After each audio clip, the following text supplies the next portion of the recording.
It is time to go racing on speed, and speed is the key word. The fastest driver tonight goes home with the fattest wallet. It's the 28th All-Star race. The best drivers in NASCAR know exactly what they have to do.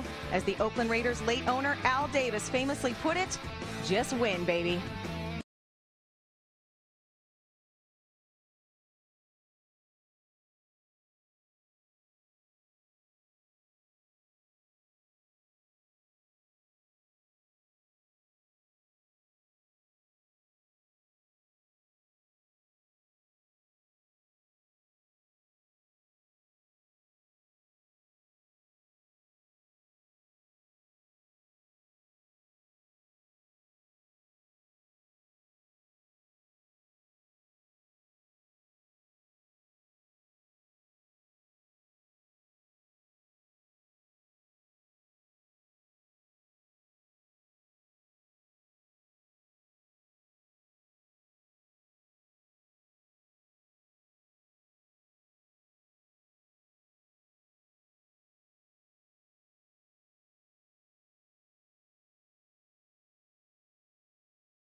Speedway, it's the NASCAR Sprint All-Star Race. First up, the showdown. A.J. Allmendinger on the pole, but all eyes are on Dale Earnhardt Jr. because he has to race his way in. There you see the pole sitter, cool, calm, and collected. So is Joey Logano. He'll be racing in the showdown. They're all trying to race their way into the All-Star event. Welcome to one of the crown jewels of Speed's coverage and commitment to NASCAR. We love this sport and we love this race. Hi, everyone. I'm Krista Voda, joined by my own blue ribbon panel of All-Stars. Michael Waltrip won the 1996 All-Star race, and Jeff Hammond was Darrell Waltrip's crew chief when DW won in 1985. Okay, we call it an All-Star race, but this is really an event. It is, and this first race, the showdown, is going to be so important to these guys. You want to be in the All-Star race. That's what you're all about. You want to be a part of the big show, and what a show it is. You heard those guys talking about how important this race is. The fans are here. The men and women who built the race cars for these guys, they're here watching. You want to perform well in front of your hometown fans, and every driver has their eye on that site tonight.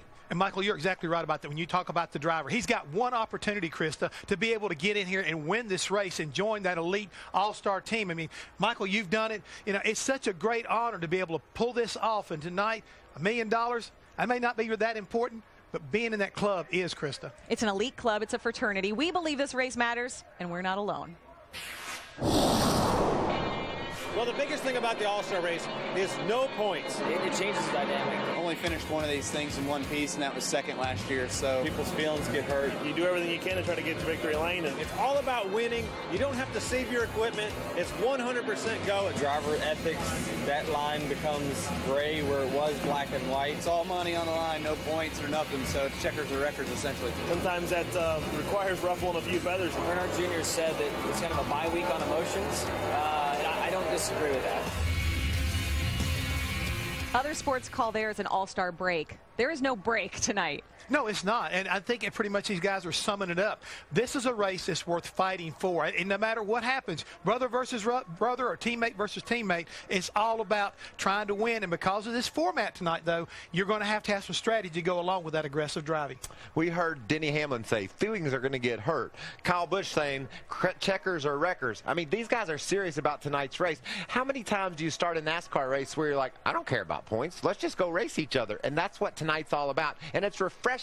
It's so fun to see the guys' attitude, how excited they are just to go out there and roll up the sleeves and get after it. We haven't even raced yet. We're already on the edge of our seat. We are getting set to welcome Carl Edwards into our Hollywood hotel. He became $1 million richer when he won the All-Star race last year. He will join us next on Speed.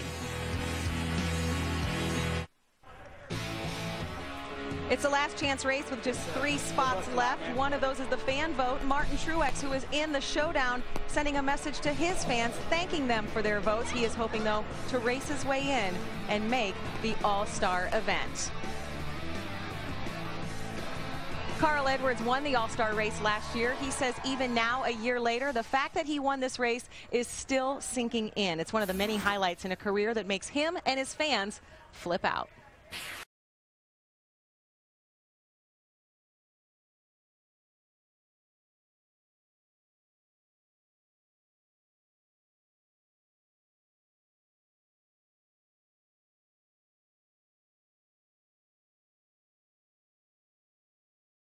Welcome, Carl Edwards, to our show. Of course, a favorite in the All-Star race, but you have been very busy. You're the interviewee now, but you've been busy doing interviews for us.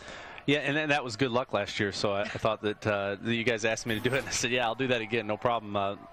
It's hard to think of what questions to ask the drivers, so I have a lot of respect for you guys. This is it's a lot easier to be asked the questions and come up with answers than it is to ask them. Well, your victory lane celebrations are amazing. I love the way you backflip. People were worried you might get hurt one day, but actually the first thing that got hurt was your car in one of your victory lane celebrations in the All-Star race last year. What was that like when you got out of your car and said, oh, wow, that didn't go quite like I thought? Yeah, it did not go as planned, and I watched the Inside the Headsets show the other night, and I noticed that I think my head actually hit the steering wheel. I don't know if you have slow-mo replay of that, but the in-car, it shocked me when I didn't know what happened. I mean, I'm sliding through the grass, and it's like, where'd that come from? I didn't think there was a wall or anything down there, so that was definitely not good, not smart. I didn't mean to do it. But if you go down the garage right now, about half the guys think that we still had something hiding in that car, and they didn't want to go through tech, or we didn't want to go through tech. Same thing when this cat won back in '85. They blew their motor up. Look, this stick with the story. It's always big. It'd be really good to talk about 10 or 15 years from now. But tonight, you guys, I know, want to go back to victory lane. But if you win tonight, could this maybe help catapult you and get you guys back on track for getting ready to go for the chase? I mean, could it be a momentum swing? Yes, and I mean, you guys know how it is. We have such high expectations for ourselves, for our whole Fastenal team. We need this race right now. We need a race that's not a points race, a race where we can go hang it out, go have some fun. You let our pit crew get in the groove and have a good time. Let Bob and I joke around a little bit and maybe come out of here with a win. And, really that could help us for next week in the Coke 600 and maybe help our confidence a little bit. Because this season, like it or not, it's hard to say this and admit it, but it's not going like we planned. I mean, we planned on, coming in here having 2 or 3 wins right now and being a dominant force. Our teammates are doing it, so that makes us know that we can, but we have to go do it. But you're that far off. I sit in the Hollywood Hotel every week and study your lap times. You're so close. Your cars are running well. I think tonight you should have another win in the All-Star race in celebration of I'll have another winning the Preakness a little bit ago. I'll have another too. I'd like to have another. It pays pretty well. Yeah, it does. It's a great race, and we were talking about it before we went on air. It was hard for me to get over here to sit in this seat because there's so many people here. There's so much energy right now. People are pumped about this race, and I just hope we can deliver out there on the racetrack, have some fun, and the fans enjoy it. Just remember one thing. This is the type of race. Take no prisoners.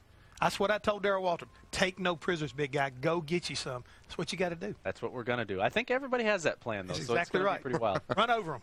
Since you've been interviewing the drivers who are getting ready to race in the showdown, who do you like? Who do you think will advance? I've heard a lot about Martin Truex's car. I've heard that car is really fast. I think Dale Jr.'s car was really fast. It's hard to say. I think the guys that are running the showdown. Is Truex running the showdown? Oh, yeah. Yes. Okay. Yeah. All right. Because people are talking about his car like he's going to win the All-Star race. So I had to ask for sure. But those guys, if they transfer or if they get the fan vote, they've got that experience, that time on the racetrack, and I think that's a huge advantage. Well, Carl, thanks for coming in and joining us. Best of luck to you going for the repeat. All right, we're going to have some fun tonight. Appreciate All it. right. Thank you. Here is your first American Ethanol Fast Fact of the night. Davey Allison is the only driver to have won consecutive All-Star races back in 1991 and 1992. Can Carl be the next one? You're watching NASCAR Sprint All-Star Race coverage on Speed.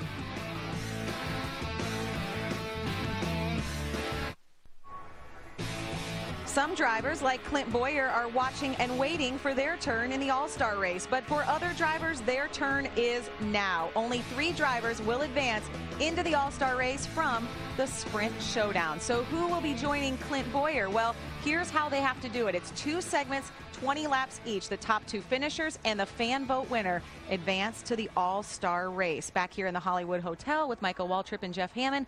So let's talk strategy. How do you do it?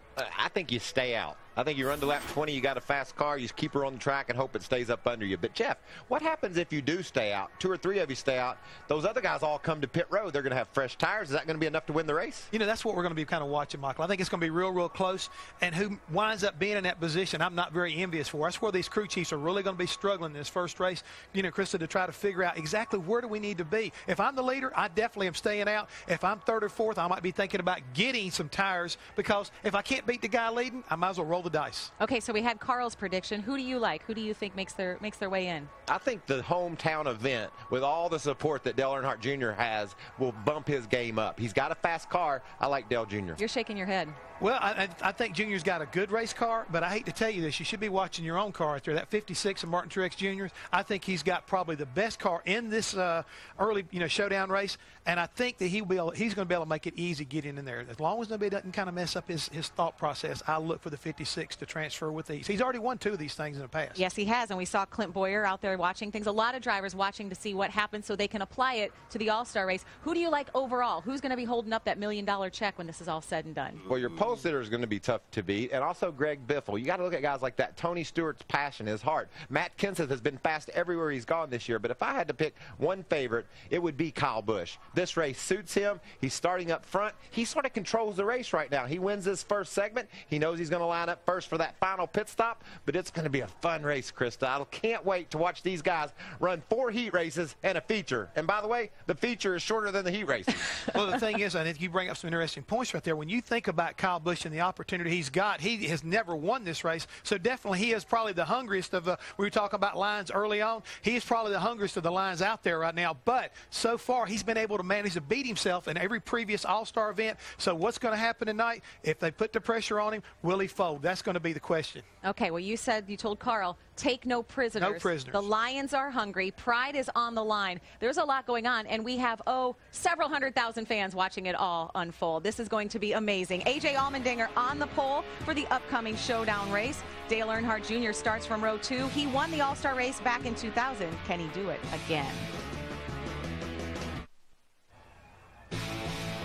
In just a few moments, cars will be tearing up the track in the sprint showdown, but right now it's the calm before the all-star storm. Let's head trackside for tonight's opening ceremonies. Ladies and gentlemen, please rise and remove your hats. As President and CEO of Cabarrus Regional Chamber of Commerce, Mr. John Cox offers tonight's invocation. Lord, this NASCAR nation gathered at Charlotte Motor Speedway in Concord, North Carolina, across the United States and around the world, bows its grateful head tonight to thank you for our drivers, these teams, their companies, and their fans. We ask your blessing and provision, protection upon them tonight, and our military around the world involved in this, our great sport, in this All-Star night. And I pray in Jesus' name, amen. Please remain standing as the U.S. Army Brass Brigade performs God Bless America.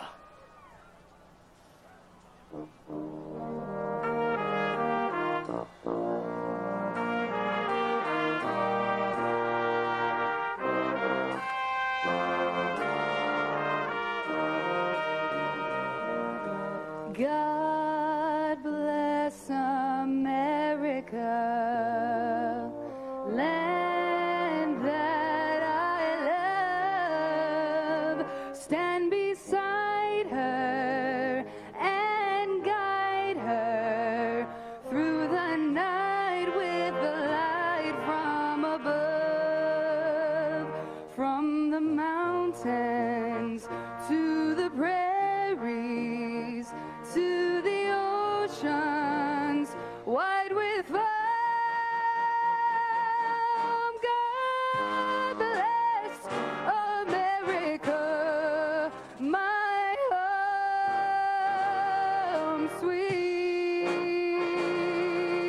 home, my home, sweet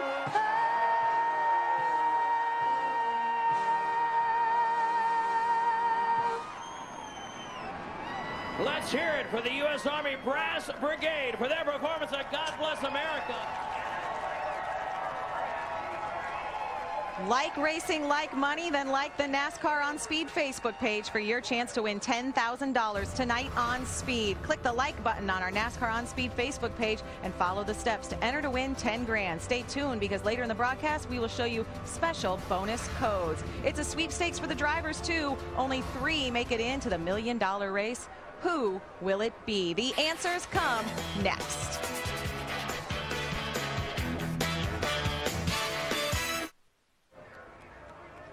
Speed's presentation of the NASCAR Sprint All-Star Showdown is presented by Sprint. Avoid data dilemma with the truly unlimited data. Go to sprint.com/speed.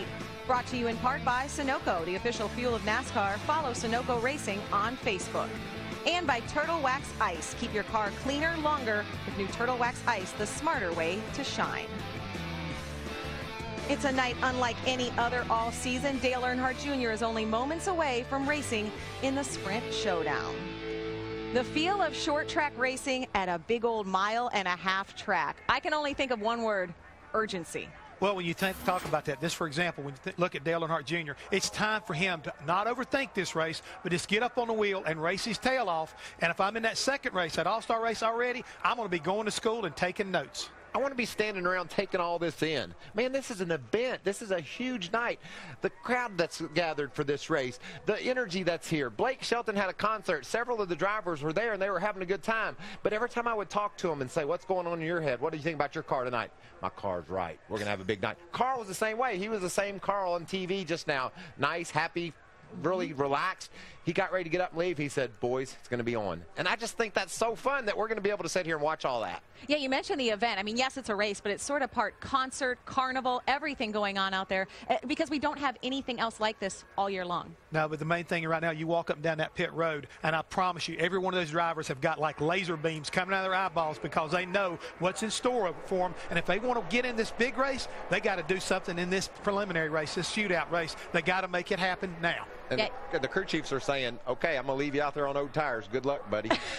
Only 40 laps. That's all you have in this first race, the Sprint Showdown. 22 drivers racing for 2 positions. First and second race their way in with a last chance fan vote as well. To get you up to speed, we get ready for Sprint Showdown racing. 22 drivers trying to be the 3 who make it into the All-Star race. It's time for tonight's First Command. Race fans, it's time for those most famous words in motorsports. Here to give the command, please welcome our Grand Marshal and Sprint customer, Oscar Lewis. Drivers, start your engines.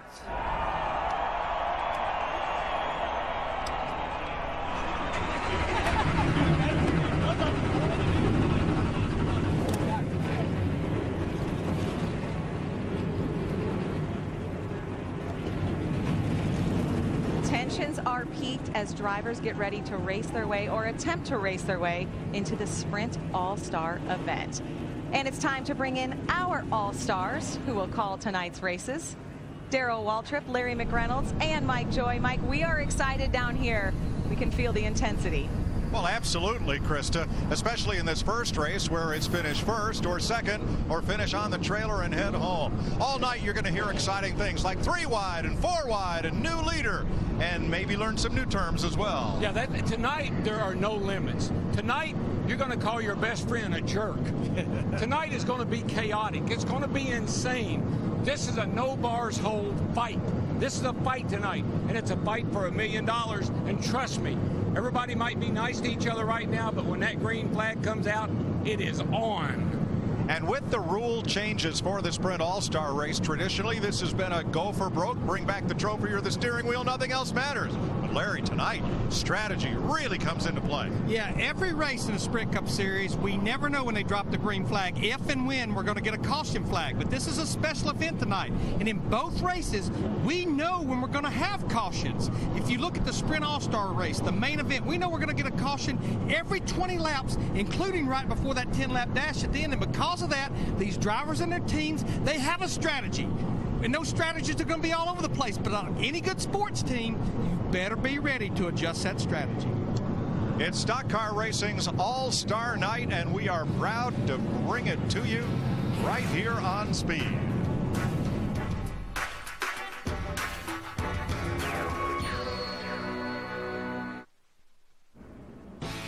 Speed's coverage of the NASCAR Sprint All-Star Showdown is presented by Sprint. Avoid data dilemma with truly unlimited data. Go to sprint.com/speed. Brought to you in part by American Ethanol, American grown, American made, powering NASCAR. And by Farmers Insurance. Call 1-800-FARMERS or visit farmers.com to find a local agent. We are insurance. We are farmers.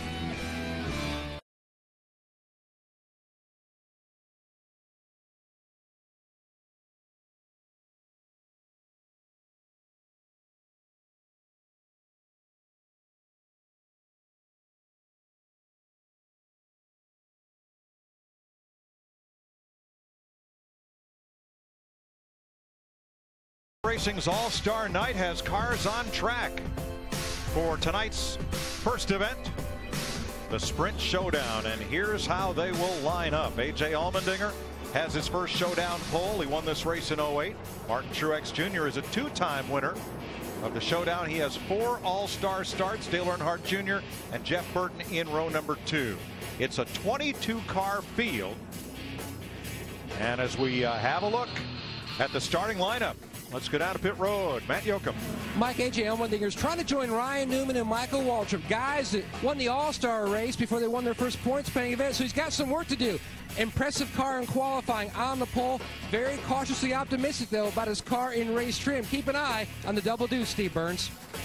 Well, Matt Yoakum, Dale Earnhardt Jr. won the All-Star race as a rookie in 2000. He said he didn't even know what he was doing. He thinks he can get the All-Star vote, but he wants to get the All-Star win to get in the big show later on tonight, Dick Berggren. Well, veteran Jeff Burton hasn't won a race since more than a year ago when he won his qualifier at Daytona. But for this event, he has a fast car, and he starts in the 4th position. Cars are on the pace laps for the Sprint Showdown. Crowd continues to file in here to Charlotte Motor Speedway for Stock Car Racing's All-Star Night.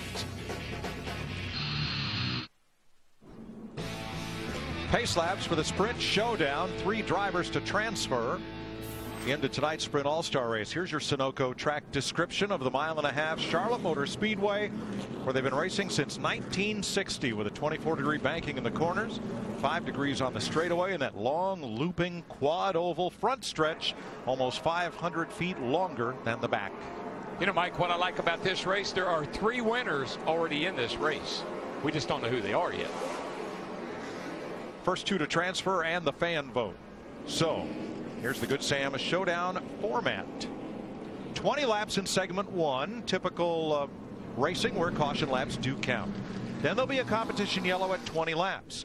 You don't have to stop, but you can and make normal adjustments or tire changes or add fuel.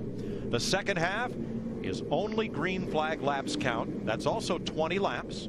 Total purse of over $700,000. The first 2 finishers advance, and 1 car goes to the rear for adjustments after qualifying, and that's the number 1 of Jamie Mack. And guys, don't be surprised if we have an early caution in that first segment. We may see some drivers come to pit road then and get some tires and make adjustments. If you want to win big tonight, Speed's giving fans a chance to win a cash amount. Just go to the NASCAR on Speed Facebook page and check the like button at the top of the page. If you've already registered, check the Win 10 Grand tab and get ready to enter your bonus codes. Then stay tuned, because coming up, we'll show you special codes that'll give you additional sweepstakes entries. Uh-oh, soft tire there on A.J. Allmendinger, Matt. Mike, he just reported on the radio, possible flat tire. The team looked at it, so the left front looks low. They're up on the wall. It looks very low, just looking at it. And he's pitted at the far end of pit road down toward turn 1. No, that is a flat tire. Yeah, I mean, you may see a tire like that at a short track, but not here at Charlotte. Normally, they run about 30 PSI to start a run. And it's getting flatter as we speak. So Allmendinger has to come to pit road. He follows the pace car in, and that means Martin Truex Jr. will lead them down to the green flag, into the start zone here, and we're on it. Green flag in the Sprint Showdown. Saw just a little wheel spin out of that 88 car. They're getting going, but he's coming back. Earnhardt side by side with Truex. And the Toyota leads off turn number 2 down the back straightaway. Jeff Burton coming up for 3rd, Almirola 4th. Now it's Junior back to the front. Now it's Truex. Now it's Junior. And off turn 4 to lead lap 1. Junior takes the shortcut to the bottom. Dale Jr. leads the first lap. We felt like this would be the two drivers that you're going to have to beat in this 40-lap race. Both of them so strong in practice. J.J. Lieli has bumped the wall. Boy, Junior's not going to give up that lead. He wants it back. Down into 3 he goes, and he gets the lead back. A.J. Allmendinger pitted, but stays on the lead lap. At 88, oh, he got a little tail happy off of 4 right there. What we say, Darrell? No holds barred, hold nothing back. Oh no, and this is just what Junior. You know, the fan vote. Certainly, everybody thinks Junior has that, but he wants to win this race. 3 car lengths between them for the lead. They have a good margin on Jeff Burton. Look at this 1 lap ago. Yeah, watch that 88. The back end just right there. That looks very minor, but that was treacherous looking. And J.J. Yaley battling David Rudeman there. 49 got a little loose, saw him the back kind of step out, and he shot up into the wall.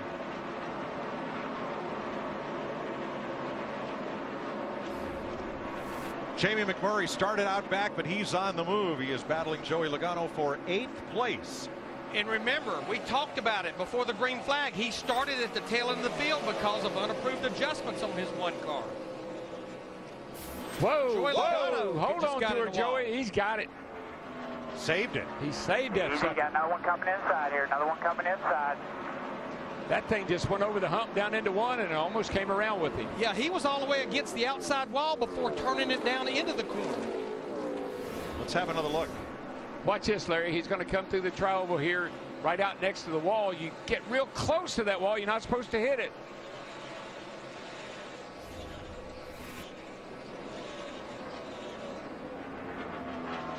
Looks like it's didn't affect the car that much, but he did lose some track position. He's back to 11th, Darrell, battling Travis Quapple to get back up into the top 10. And McMurray keeps picking him up, mowing him down. Now he's after Landon Castle for 7th place. Well, these drivers, even if you've hit the wall like Joey Logano, we know we have a caution coming in about 13 to 14 laps to make adjustments, make any repairs that might be needed. Tell you, A.J. Allmendinger, Larry, he is the fastest car on the racetrack. He's at the leaders are behind him right now, but he's the fastest car. We got another battle here for Logano trying to fight back. Here's Allmendinger coming off of 4. But Darrell, he doesn't need to abuse his stuff right now. He's got a fast race car, just like I mentioned a while ago. He knows he's got a caution coming in 13 laps. 7 complete in segment 1. Caution coming at lap 20. Steve? Mike, the only comment from Dale Earnhardt Jr. thus far, he says, I'm just a little free off the corners, a little free. Yeah, we kind of saw that, Burns. Coming around to complete lap 8.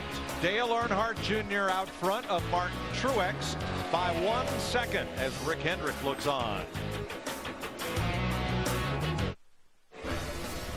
Here's an inside look at what's happening in the NASCAR Sprint Cup Series, brought to you by Sprint. Martin Truex Jr. is a 2-time Sprint Showdown winner. Get unlimited access with live in-car audio and real-time stats through the NASCAR Sprint Cup mobile app on your Android-powered device. Learn more at sprint.com/speed. We are 14 laps in. That is 6 to the competition caution. Dale Earnhardt Jr.'s led them all from Martin Truex. It is this man, Jeff Burton, who's trying to bring his Chevrolet from 4 seconds down up into the top 2. Yeah, right now the 2 fastest cars that continue to be Earnhardt and Truex. With Allmendinger has a fast car, but certainly he's got a long way. He's going to have that caution to get caught up. Darrell, I love this shot. Back in the days when we pioneered in-car cameras in stock car racing at CBS, this was the only view we had over the driver's shoulder and out the windshield. Yeah, it's a great panoramic view, and you can see that dashboard, what little is left of it. Look at the dash in that thing, Larry. They've shrunk it down to just a gauge package. Making everything just as light as possible. Darrell, one thing I'm seeing, which I think could pretty much be a huge factor in the decisions that's being made, They've slowed down a second over the course of these 16 laps, but I still believe if you want to win this race, I just believe if your car's driving good, you're going to need to stay out. Just remember, Larry, I say it now, and I'll probably say it again before the night's over with. Track position is king. We've seen it week in and week out. Now, some of the strategy has been dictated by NASCAR. For the last 3 laps of every segment they will race tonight, pit road will be closed as it is right now, so you can't stop under green just prior to the end of a segment. Well, just think about it. A.J. Allmendinger made a green flag pit stop for 2 right side tires and did not go a lap down. They're trying to keep something like that from going on. In my book, A.J. Allmendinger and his 22 team, they have no choice. They have to stay out when this caution flies. And that's the gamble, Larry. What if you come in and get tires and happen to win this thing, and the other guy decides to stay out? You're going to feel pretty bad when this race is over with that you didn't come in. But being up front's hard to give up. J.J. Yaley is in the garage, and so is Stephen Light. That leaves 20 cars on the lead lap as Earnhardt flashes past the stripe to complete 19 of 20 laps in the first segment. He has opened it up on Martin Truex now to 1.6 seconds.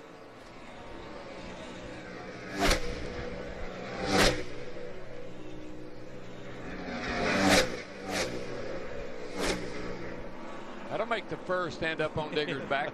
Yes, it will. About 180 plus miles per hour. They finish lap 20 under green. As the field cycles through, the caution will wave as the leader is somewhere on the back straightaway.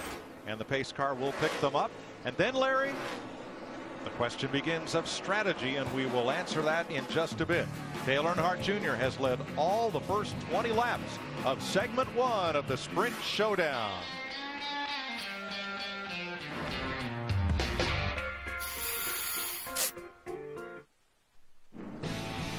It's halftime in the Sprint Showdown. Competition caution. The pits will be open this time, Larry. What do you do? If you're in the top 5 to 8, you have no choice. I think you have to stay out. But like Darrell and I were talking, somewhere there's going to be some drivers hit pit road. You don't want a finishing strategy. You want a winning strategy. And that's what these crew chiefs said about mid-pack. Here they come from Burton on back. That's a winning move. That was a surprise. 3rd place on back, come to pit road. Dick Berggren. And it's a bit of a surprise because crew chief Drew Blickensderfer said if the car was right, they wanted to leave him out, but they brought him in. Steve. Well, Dick, Juan Pablo Montoya saying that his number 42 car is unstable. It washes the nose out when it hits the bumps. Matt? Absolutely losing a lot of grip to talk up and down pit road, especially with the 1 car of Jimmy McMurray, right sides only. And A.J. Allmendinger back on the lead lap, though late to his pit box. 6 cars stayed on the racetrack. Earnhardt, Truex, Rudiman, Stremme, Bliss, and Raines chose not to pit at the halftime break in the Sprint Showdown. The Tommy Baldwin entries, David Rudiman and Tony Raines subbing for Dave Blaney, who's out in Iowa this weekend. They've gone to the garage area. And those 3 cars got nabbed too fast exiting pit road. So they go to the tail end for the restart. It's time to show our Facebook friends the first bonus code for 50 additional entries for that $10,000 prize. Go to the NASCAR on Speed Facebook page, click the like button at the top of the page. If you've already registered, click the Win $10,000 tab and enter Speed 12. That's the bonus code. Put that in the code box. Speed 12, no spaces, no hyphens. See, Mike, I think this is perfect. Track position is king. That's what I said. But now you got guys with tires, so this is going to really prove is staying out. This is something everybody in the whole garage is watching. After second lap round of pit stops, only the front row cars now have not stopped. 20 laps. Green flag laps only count. The first 2 to finish, plus the fan vote winner, if he finishes on the lead lap, will advance. Watch these guys on the front row. They got old tires. They're hot. They pick up a lot of debris. And Dale Jr. gets away first. It looked like Truex had to pedal it a bit. He was ready to go, and Jr. started within the restart zone, but just a little bit later than Truex wanted to go. Boy, look at Burton go around. Oh, no, that's McMurray around the outside. Which we had been watching. Jamie McMurray started at the tail end of the field. He's one of the drivers that changed just right side tires. And I like his line there. He's been running real high in 3 and 4. His bottom the 1 and 2, and it was working for him coming to the caution there a minute ago. But Truex can't let him go because only the first 2 positions count. Whoa, McMurray got in hard, pushed up the hill. Here comes Truex right back underneath him. The best thing that can happen for Dale Earnhardt Jr. is these 2 drivers continue to go at it like this. Matt? Mike, a lot of debate back and forth on the radio between Martin and Chad Johnson over whether to pit or stay out. It ultimately came down to what 88 did of Dale Jr. Well, we had a 3-wide mess, and Jeff Burton was the slice of bologna in the middle of that sandwich, and he got bounced around really big. Watch this off turn 4. It's just a good thing it was Jeff Burton, because if it had been anybody else, I believe it would have been a 3-car pileup right here. But Burton is so good, he was able to hold on to his car and not cause a wreck. You know what he is now? Mad. Yeah, he was the rock between 2 hard places there. Burton has dropped to 8th. Junior all alone. Allmendinger coming up through. Remember, he had to make that pit stop and put him toward the back of the field, but he is marching his way forward. That yellow car is 6th. I would not get in his way right now. No. He is coming with a vengeance, and he's got 4 fresh tires. Yeah, he and Montoya both, the 42, both those drivers, 4 fresh tires. Allmendinger tries to make the pass, and Montoya is going to give room to go. David Stremme heads for the garage. Here's Steve on the leader. Mike, at the competition caution, Dale Earnhardt Jr. said it started free. Later in the run, the front didn't roll the center as well as I'd like. Crew Chief Steve Letarte responded by saying, 10-4, let's stick to the plan. Let's stay up front.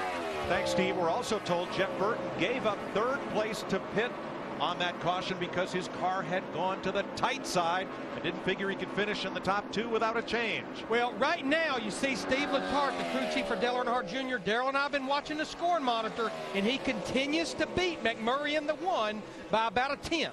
Yeah, but this guy right here in that yellow car, I'm telling you, it's going to get tight. He's coming, man. The Shell Pennzoil Dodge of A.J. Allmendinger, one of the Roger Penske cars, now up to 4th and closing. I don't know. I don't know if he can catch Dale Jr. Dale Jr.'s out there pretty much by himself, but that 22 is definitely going to get Martin Truex here pretty quick.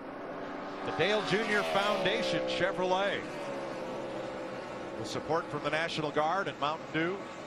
Dale Jr. said, I don't want to back into this thing. I want to be in the All-Star race. I want to earn my way in it. There's a bunch of guys out there pulling for him right now, I can tell you that, because that opens up that fan vote. We have no idea who is in 2nd place. In the fan vote, that is. In the race, it's Jamie McMurray, and he's 1.5 seconds back. Martin Truex 2 back, and Allmendinger 2.5 back. All I can say is Dale Jr. better hope we don't have a caution, because if he does, game on with that 22. Well, I just watched A.J. Allmendinger 3/10 quicker than our leader Dale Earnhardt Jr. on that lap. And Larry, that will continue to do that because he's got 4 fresh tires. Junior has his tires he started on. Junior's going to get slower. Allmendinger's going to keep coming. And Martin Truex, like Dale Jr., is running on the tires he started with. A valiant effort off turn 4 to hold Allmendinger back. But with 12 laps to go, I don't think he can hold him for long. Here goes Dinger to the bottom and into 3rd. Just so much grip with those 4 fresh tires versus these guys that don't have any. And they are catching up. 2nd place Jamie McMurray. Matt Kenseth and his crew chief Jimmy Fennig among those watching, seeing what they can learn in this 40-lap test before they hit the track for 90 laps later tonight. I'd be willing to bet Jimmy Fennig's going to school a whole lot more right now than Matt Kenseth, watching what these no tires, 2 tires, 4 tires. That was 2/10 quicker on Allmendinger that time. That was a 55 to a 35. He is on the move. Who would have thought that a flat tire on lap 1 could turn out to produce a strategy that would get you into the All-Star race? And we know A.J. Allmendinger wants to win this race, but he wants to get by McMurray right now because, remember, the top 2 advance to the Sprint All-Star race. As we were looking at him going down the back, did you see how his head is down, man? He is on it. 10 to go. Truex's car in 4th climbs the hill. It's Junior out front, and this is the battle for the deciding spot. Joplin, Missouri's Jamie McMurray in the number 1. And from Los Gatos, California, A.J. Allmendinger. He's got that, Mike. He's got it.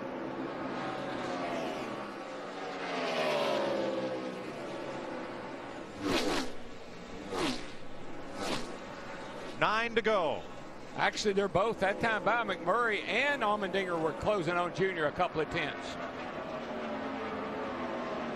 It may very well be that McMurray said, I'm going to save a little bit because I know this guy is coming. Jamie Mack drops it down to the bottom to keep Allmendinger at bay. Yeah, Allmendinger, he barreled it down in there, but as you said, Mike, McMurray just blocked it. I think Jamie was pretty smart, Larry. I think he was holding back just a little bit, knowing Allmendinger was coming, and then racing when he gets there. When they get to battling, that preserves Earnhardt's lead. A little bit of extraneous debris on the nose there. Right now, with 8 laps to go, that's probably not a bad thing. That's helping that car turn, plus helping the straightaway speed, and it's not that warm right now. 7 to go. One of these two drivers is going to be an all-star, and the other one is likely to have to head home. That time by, I believe that Dale Jr. looked in his mirror and said, I need to step it up. He was a tenth quicker than the other two cars. Now there's the dynamic interval at the bottom left of the screen. And it is growing just a little bit. A little up, a little down. Looked like when Allmendinger got to the back of McMurray, he just can't get enough steam to get by him now. He's in that bubble. So, Darrell, you're A.J. Allmendinger in the 22. Do you want to pass him now and try to hold him off? Or do you want to bide your time with 6 laps remaining and pick your spot? No, you got to pounce. I think you don't have time to play games here. You got to get by him and get that second place so you can transfer. The longer he sits there, the less chance he's got to get by him. But Darrell, you're right. The way Allmendinger caught McMurray, I figured he would just drive by him, but it's almost he got there and he couldn't do anything. He used it up, Larry. He was coming so fast, so hard. Remember, he came down, got 4 tires started at the back. Here he is. How about the 1, Matt? McMurray's spotter, Lauren Lanier, keeps telling him the 22 of Allmendinger, he's starting to get tight. Just run your line, your race. I think that's good advice, Matt, because it looks like the 22 car just gets up to him and loses the nose when he gets up behind McMurray. If Jamie McMurray holds the bottom of the corner in the 1 and Allmendinger is tight, AJ's going to have little opportunity to pass. I think AJ just needs to look for go somewhere different because he's just following in the tire tracks of McMurray, and that's not working. I'd go right to the outside here hard and heavy. He definitely moved it up the racetrack in 3 and 4. You think about it, that's actually, yeah, a battle to get into the All-Star race, a battle for $70,000, which is what the All-Star race pays to start. I think if Allmendinger will move around a little bit here, they're pretty equal in 1 and 2. If he'll go to the outside on McMurray in 3 and 4, he can catch him up. 3 to go. Look back there at Allmendinger, though. Look how he's got his head down in there digging, I mean. 3 to go in this go or go home sprint showdown. Closing. That's the line he has to run to get him. Dale Jr. out front by 2.2 seconds. The battle is for the last transfer spot, and here it is. What a run by Jamie McMurray in that 1 car, though. To start at the rear of the field, boy, Allmendinger got a good run then. He didn't stay on the bottom, and here comes the dinger. They touch. He got him pushed up off of 2. They both lost their momentum. Allmendinger inside, and McMurray is going to have to find a way back with a lap and a half to go. One more time, buddy. Hit your marks here. Oh, One more. McMurray got the wall off 4 that time. These two guys are on the absolute ragged edge right now, driving as hard as they can go, like qualifying. Truex well behind them, and Allmendinger pulls away. Keep digging. No pressure. Off turn number 4 to win the sprint showdown is the Dale Jr. Foundation Chevrolet Dale Earnhardt Jr. Well done, buddy. Well done. Give me one more. A.J. Allmendinger in the Shell Pennzoil Dodge second. Track position was key. 4 tires looked bad either. No, it wasn't. Still a heck of a race. I'll see you in here. Let's talk about it. Great job there, guys. That's how you earn a spot in. Dale Jr. joins Tony Stewart and Jeff Gordon as the only drivers to win in all 4 of our current special events. He'll make his 13th All-Star race, but this was the battle. He just got it. It's really got him up off the bottom. McMurray got loose, and here come the dinger. Look at those things wobble around as they go down that back straightaway. Two drivers that were at the back of the field when we completed lap 1. Dale Earnhardt Jr. and A.J. Allmendinger will transfer to the All-Star race, but who will be the fan vote this year? Speed's presentation of the NASCAR Sprint All-Star Showdown is presented by Sprint. Avoid data dilemma with truly unlimited data. Go to sprint.com/speed. And brought to you by Turtle Wax Ice. Keep your car cleaner longer with new Turtle Wax Ice, the smarter way to shine. And by Coors Light. A sport this hot needs a beer this cold. Frost-brewed Coors Light, the world's most refreshing beer and official beer of NASCAR. Let's meet the showdown winner with Matt Yoakum. Special paint scheme and a great run during that showdown event. What impressed you the most about your car, Junior? You know, the guys do such a good job every week. And, you know, we work on cars, and sometimes they have short runs. They're good on the short run, sometimes they're good on the long run. And this is all about just going fast right out of the gate. And all the credit goes to the guys just putting the car out on the line with a great setup underneath it. The guys back to shop to build the car. I want to thank all of them for, you know, they kind of made that possible, giving the car the speed it needed to run like that. You're in the race now, chasing $1 million in a special trophy. What'd you learn during this event that can help you later tonight? I think our car's pretty good. That's what I feel like we learned. We'll work on it and try to do our best. We feel grateful to have the opportunity. Thanks Sprint and NASCAR for putting on the All-Star race. It's a great opportunity to have a lot of fun. And I want to say, you know, hello to everybody who's donated to the foundation, the Dale Jr. Foundation. We're working really hard to raise a lot of money, help out a lot of people. That's kind of what tonight's about. We'd love to win $1 million, and we're pumped up. We think we got a good shot. Chasing that big deposit slip, Dick Berggren. Well, A.J. Allmendinger, you followed Jamie McMurray lap after lap after lap. Tell us how you finally got by him. I mean, we were Penzel Dodge is so fast, and I mean, I get a flat tire coming to the green, like. I'm not sure what we're doing wrong. Here's your pass. Watch it on TV. I mean, he just had to get off the bottom. I was just aero tight behind him. I was so much quicker than him. I was just aero tight. And I mean, Jamie's good. He knows how to get around this place. So he kept making sure he got the good exit shots. And finally, he just got off the bottom a little bit. And at that point, I wasn't going to lift. I didn't care if we all wrecked, if I got into him or what. These guys on this Pennzoil Dodge, this Penske organization, they belong to be in this race. They deserve it more than I do, and I was going to do everything I could to get him in, or I was going to die trying. Nice job. Well done, Mike. Great race for A.J. Allmendinger, especially after what happened coming to the initial green flag. That's just deflated hopes right there. Not for that young fellow. Took that and made it a positive and made it in to the Sprint All-Star race. Still wondering who will be the recipient of the fan vote and be the third driver to transfer tonight. As the sun sets over Charlotte Motor Speedway, so too have the chances for some drivers to race for $1 million. The Sprint Showdown in the books. Dale Earnhardt Jr. and A.J. Allmendinger advance. There you see the results. Jamie McMurray with a valiant effort. He will not race unless he is the fan vote winner. Matt Yoakum is standing by with him. And that lucky person is the 2000 NASCAR Sprint Cup Series champion, Bobby Labonte. Bob, what does it mean to you to have the fans vote you into the Big Money Show? Lucky. Yeah, I mean, awesome. I mean, obviously, you know, it's a tough race, and we're glad to be in the All-Star race. And, you know, we didn't run like we wanted to, and we made some adjustments there at the during the halfway, and just, you know, kind of laid back a little bit, just because we knew we needed to learn some more stuff.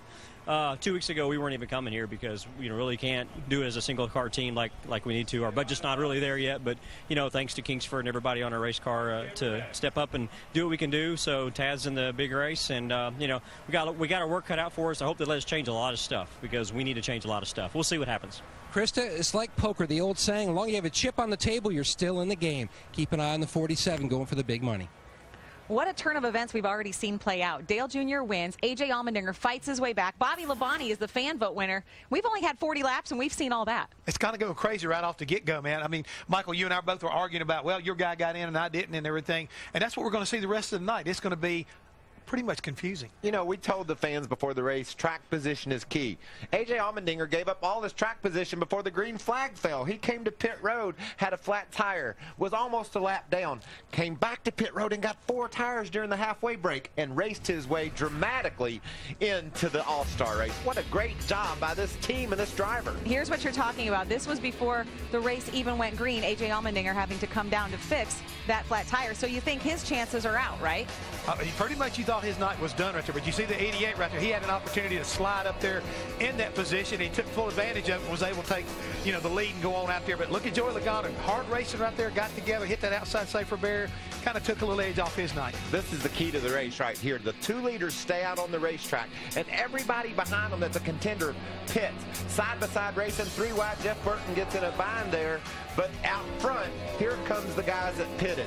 A.J. Allmendinger, that's the race to get in the All-Star race right there. McMurray loose off turn 2. A.J. takes advantage of those 4 tires and grabs that last spot. And Dale Jr. got it done. So a very happy Steve Letarte, owner Rick Hendrick, Dale Earnhardt Jr., A.J. Allmendinger, and Bobby Labonte will race in the Sprint All-Star race. We are going to head to the Speed Social Garage when we return here on Speed. It's a night unlike any other, the Sprint All-Star Race. The showdown is in the books, and it's time now to head to the biggest social media party in all of motorsports. It's the Speed Social Garage with Rutledge Wood. Hey, Rut. Hey, Krista. We are having such a great time down here. This place is huge. Now, right over here, you see we got Danielle Trotta, Wendy Venturini, John Roberts over here just tweeting his fans. We've also got all of our different social media sites. We got our Twitter at NASCAR on Speed going. We got our Facebook. We've got everything going on down here, interacting with the fans. And for me, I've just been hanging out playing with my new Sprint phone. Their brand new Sprint Cup mobile app is insane. You can listen to any driver talk. I can watch the race live. Krista, you got to get one of these. Well, I really do, because it has truly unlimited data. You were talking about that Sprint Cup mobile Android app. You can actually watch the NASCAR Sprint All-Star Race live on Speed and get live in-car audio for every driver on the track. That means you can listen in and find out exactly what the drivers are saying, your favorite driver. You can also get live race radio and real-time stats, all without limits. I can't believe they can fit all of that into a phone. That's cool. In and I know place.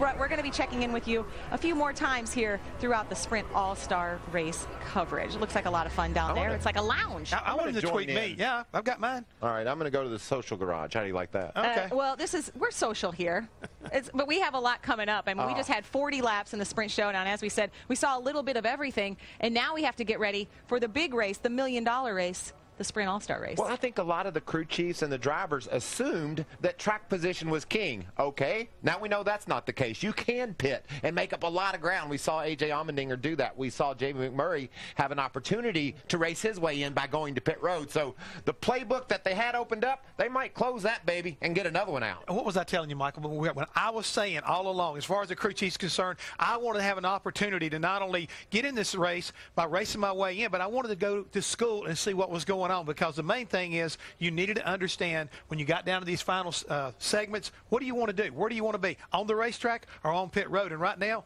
either one's going to be right. And what, like my brother likes to say, what you don't know won't hurt you. And nobody knows anything right now. That's the thing. I don't know if we learned something or if I'm just more confused than ever. I think you're more confused, for sure. Exactly right. More confused than I started. And we're getting set for Sprint All-Star Race driver intros. It is one of the highlights of the entire season. That will be coming up. But time now for another American Ethanol Fast Fact. 86 drivers have driven in at least one All-Star race. Marcus Ambrose will make his first start in the All-Star event coming up on Speed.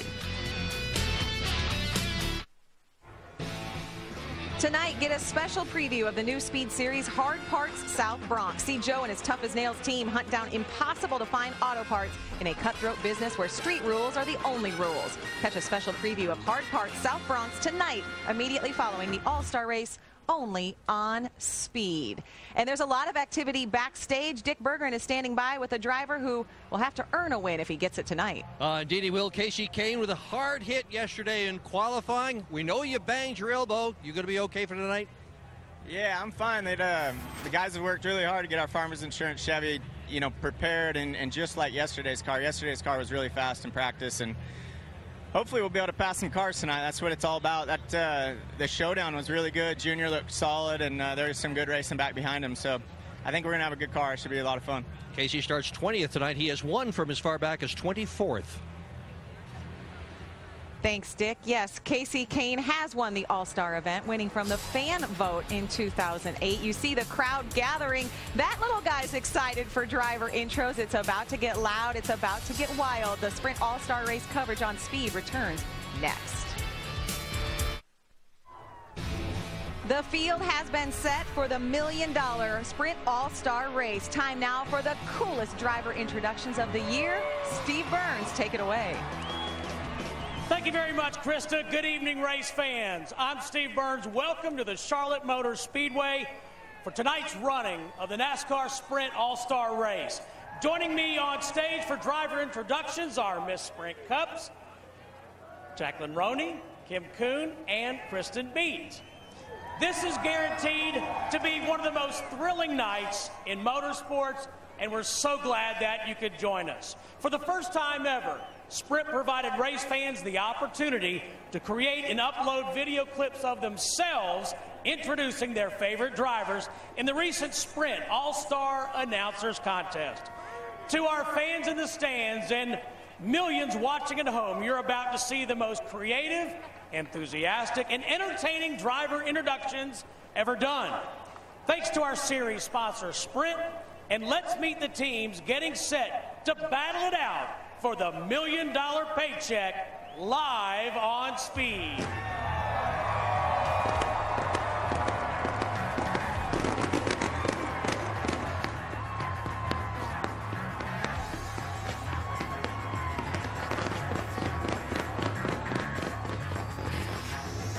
Introducing 2008 All-Star Fan Vote and winner with 12 Sprint Cup wins all the way from Enumclaw, Washington. In the 5-car, the hottest NASCAR racer around. It's Casey Kane!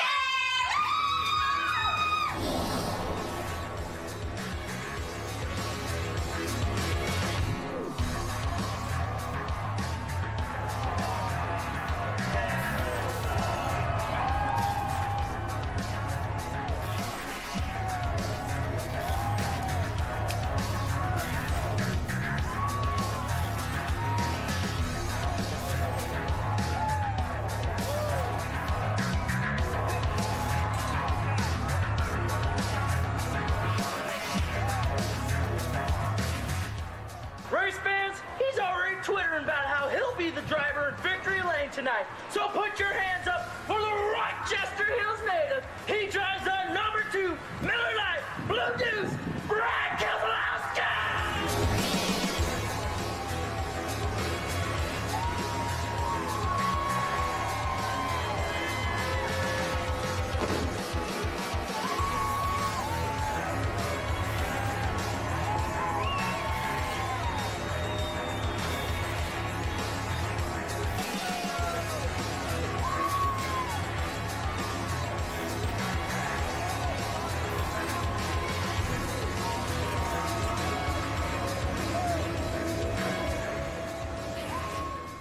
Try the number 9 car, Martha Denver, the Tasmanian Devil. Let's hear it, people!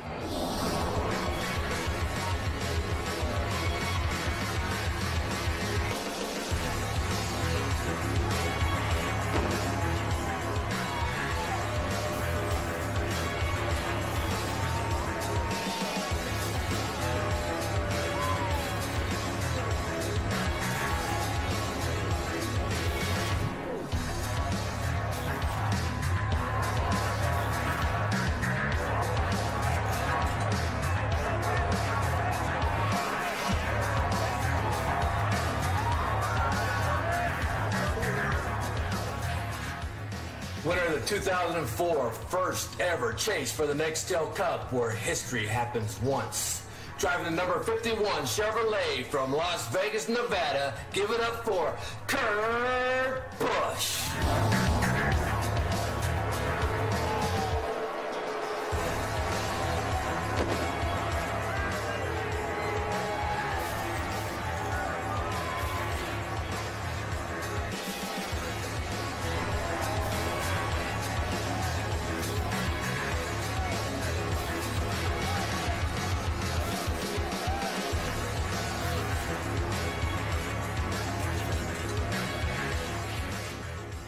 Well, my driver sure is one lucky dog, and he hails all the way from Batesville, Arkansas. Driver of the number 55 Air and Stream Machine Toyota Camry, it's Mark the Kid Martin.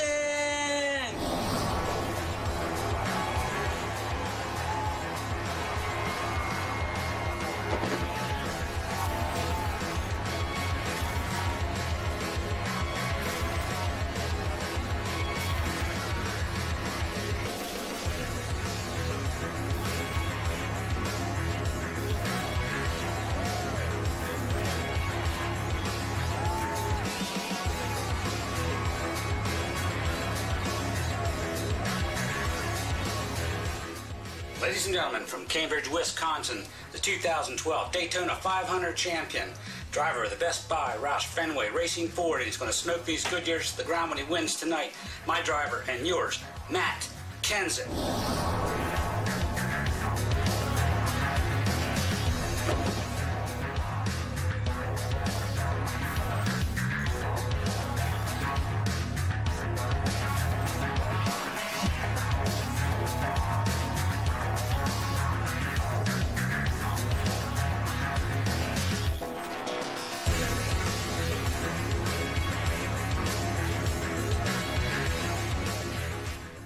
Driver of the number 34 from Punadilla, Georgia, David Reagan.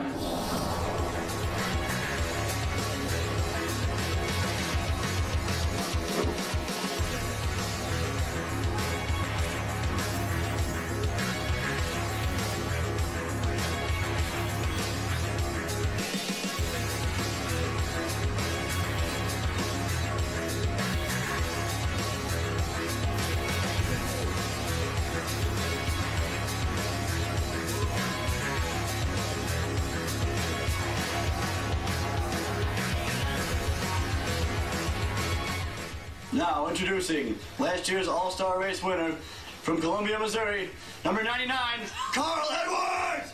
Carl! Carl! Carl! Carl!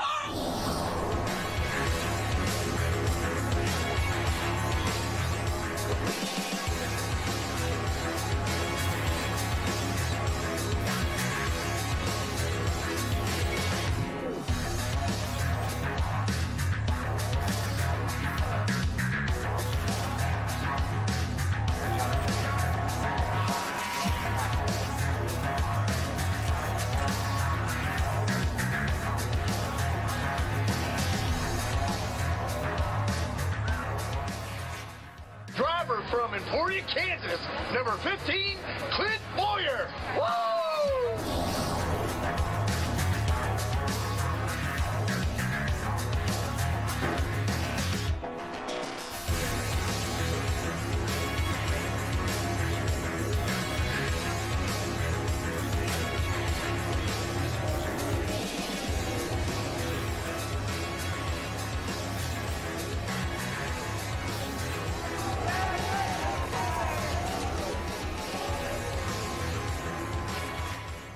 What's happening in Charlotte, North Carolina? Just wanted to remind you about the three greatest things of Tennessee. Number 3, volunteer football. Number 2, country music. And number 1, driver of the number 21 Motorcraft Ford from Knoxville, Tennessee, Mr. Trevor Bain. Go, Trevor!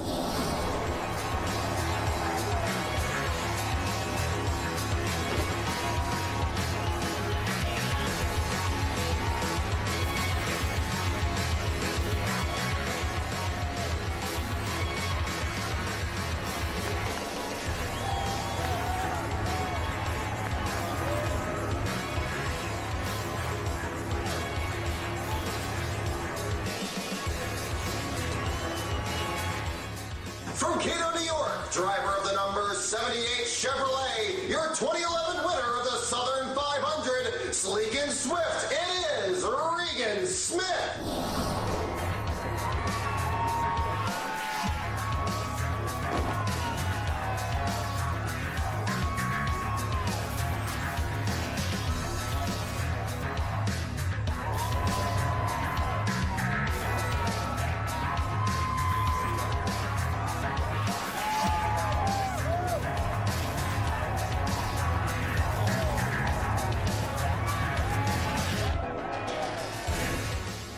Ladies and gentlemen, he is the 3-time Sprint Cup champion, hailing from Columbus, Indiana, driver of the number 14 Office Depot #1 Chevrolet, Tony Smoke.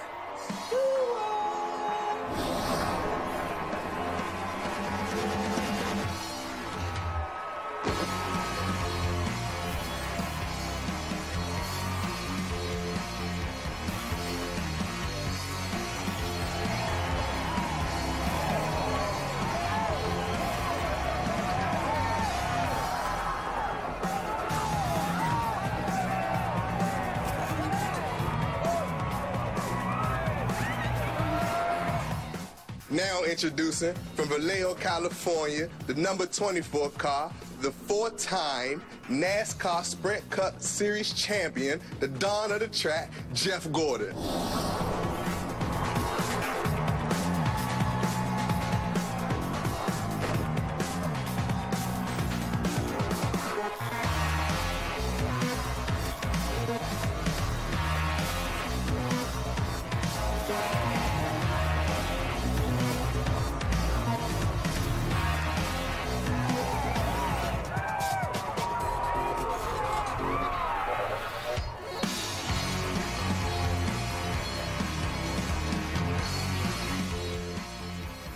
Hey, babe, I got tickets to the Sprint All-Star race. No way! Who do you want to go see? Paul Menard! And where's he from? Eau Claire, Wisconsin. And what's he drive? The number 27 Menard Chevrolet.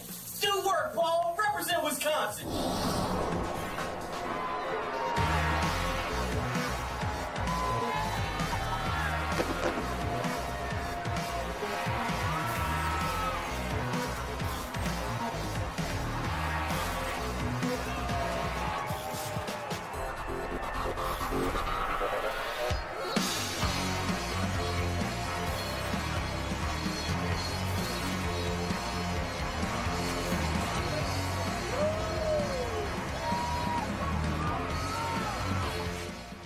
Ladies and gentlemen, here comes 5-time driver of the number 48 Lowe Chevrolet from El Cajon, California, Jimmy Johnson!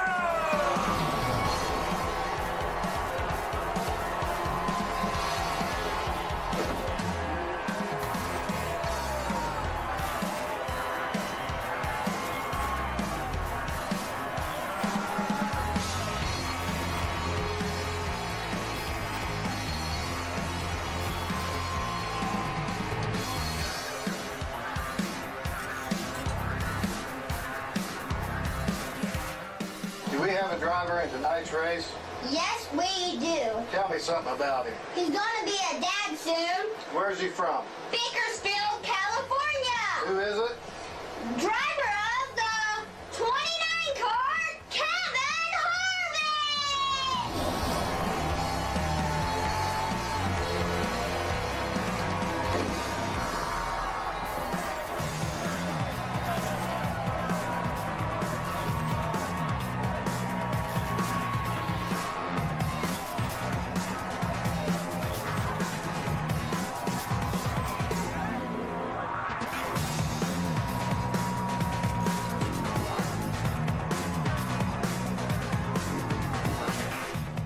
It is now my esteemed pleasure to introduce from Vancouver, Washington, driving the number 16 car, new dad, Greg Biffle. Go get him, Greg. Baby needs a new set of tires.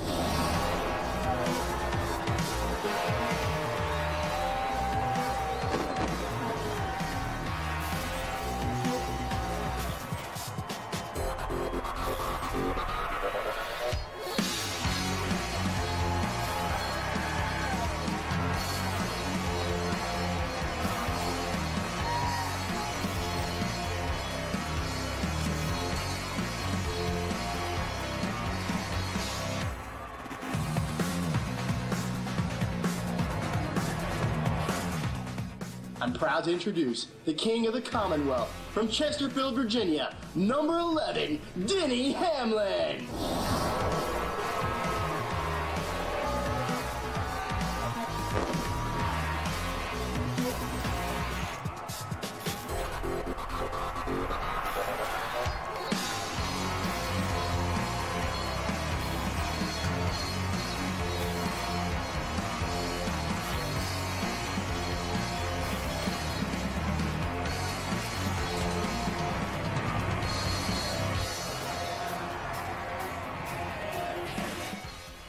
From South Bend, Indiana, driving the U.S. Army car, number 39, Ryan, the Rocket Man, Newman.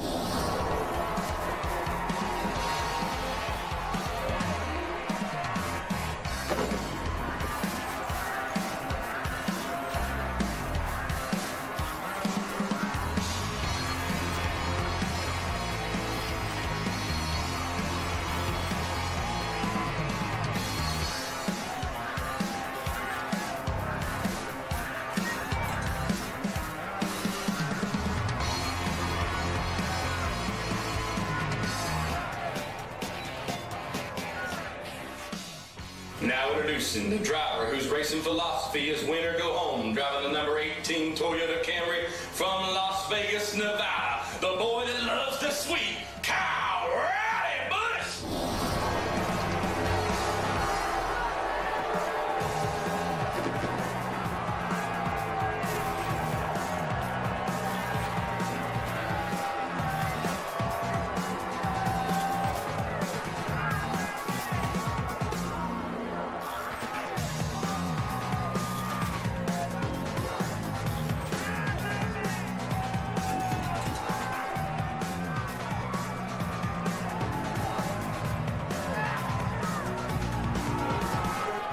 Race fans, it's not over yet. Here to introduce the Sprint Showdown winner, please welcome Miss Sprint Cup, Jacqueline Roney.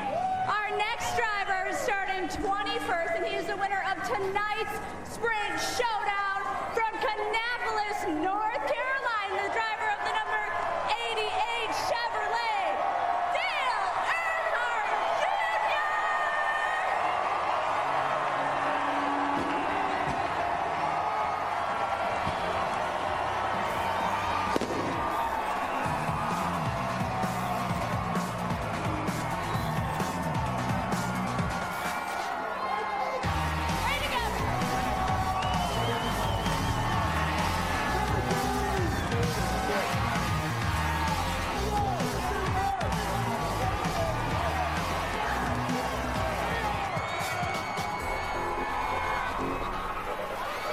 And here to introduce the Sprint Showdown runner-up, please welcome Miss Sprint Cup, Kristen Beat.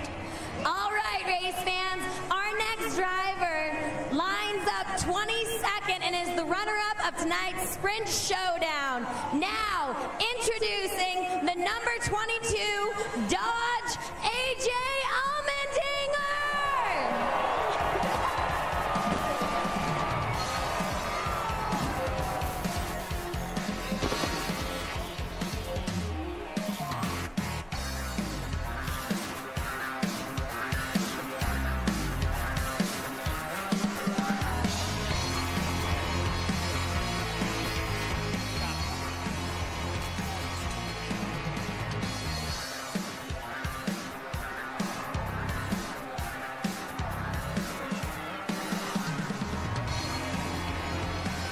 And now to introduce the coveted fan vote winner, Miss Sprint Cup, Kim Coon. Yes, last but certainly not least is the winner of the Sprint fan vote. Once again, Sprint asked you, the NASCAR fans, to choose one driver to compete in tonight's starting lineup. Over 2.4 million votes were cast via NASCAR Sprint Cup Mobile and online at NASCAR.com and Sprint.com/speed. When the votes were tallied, the NASCAR fans spoke loud and clear, starting 23rd, and the winner of the 2012 Sprint fan vote from Corpus Christi, Texas, driving the number 47 Toyota, make some noise for your 2000 Sprint Cup Series champion, Bobby Lombardi!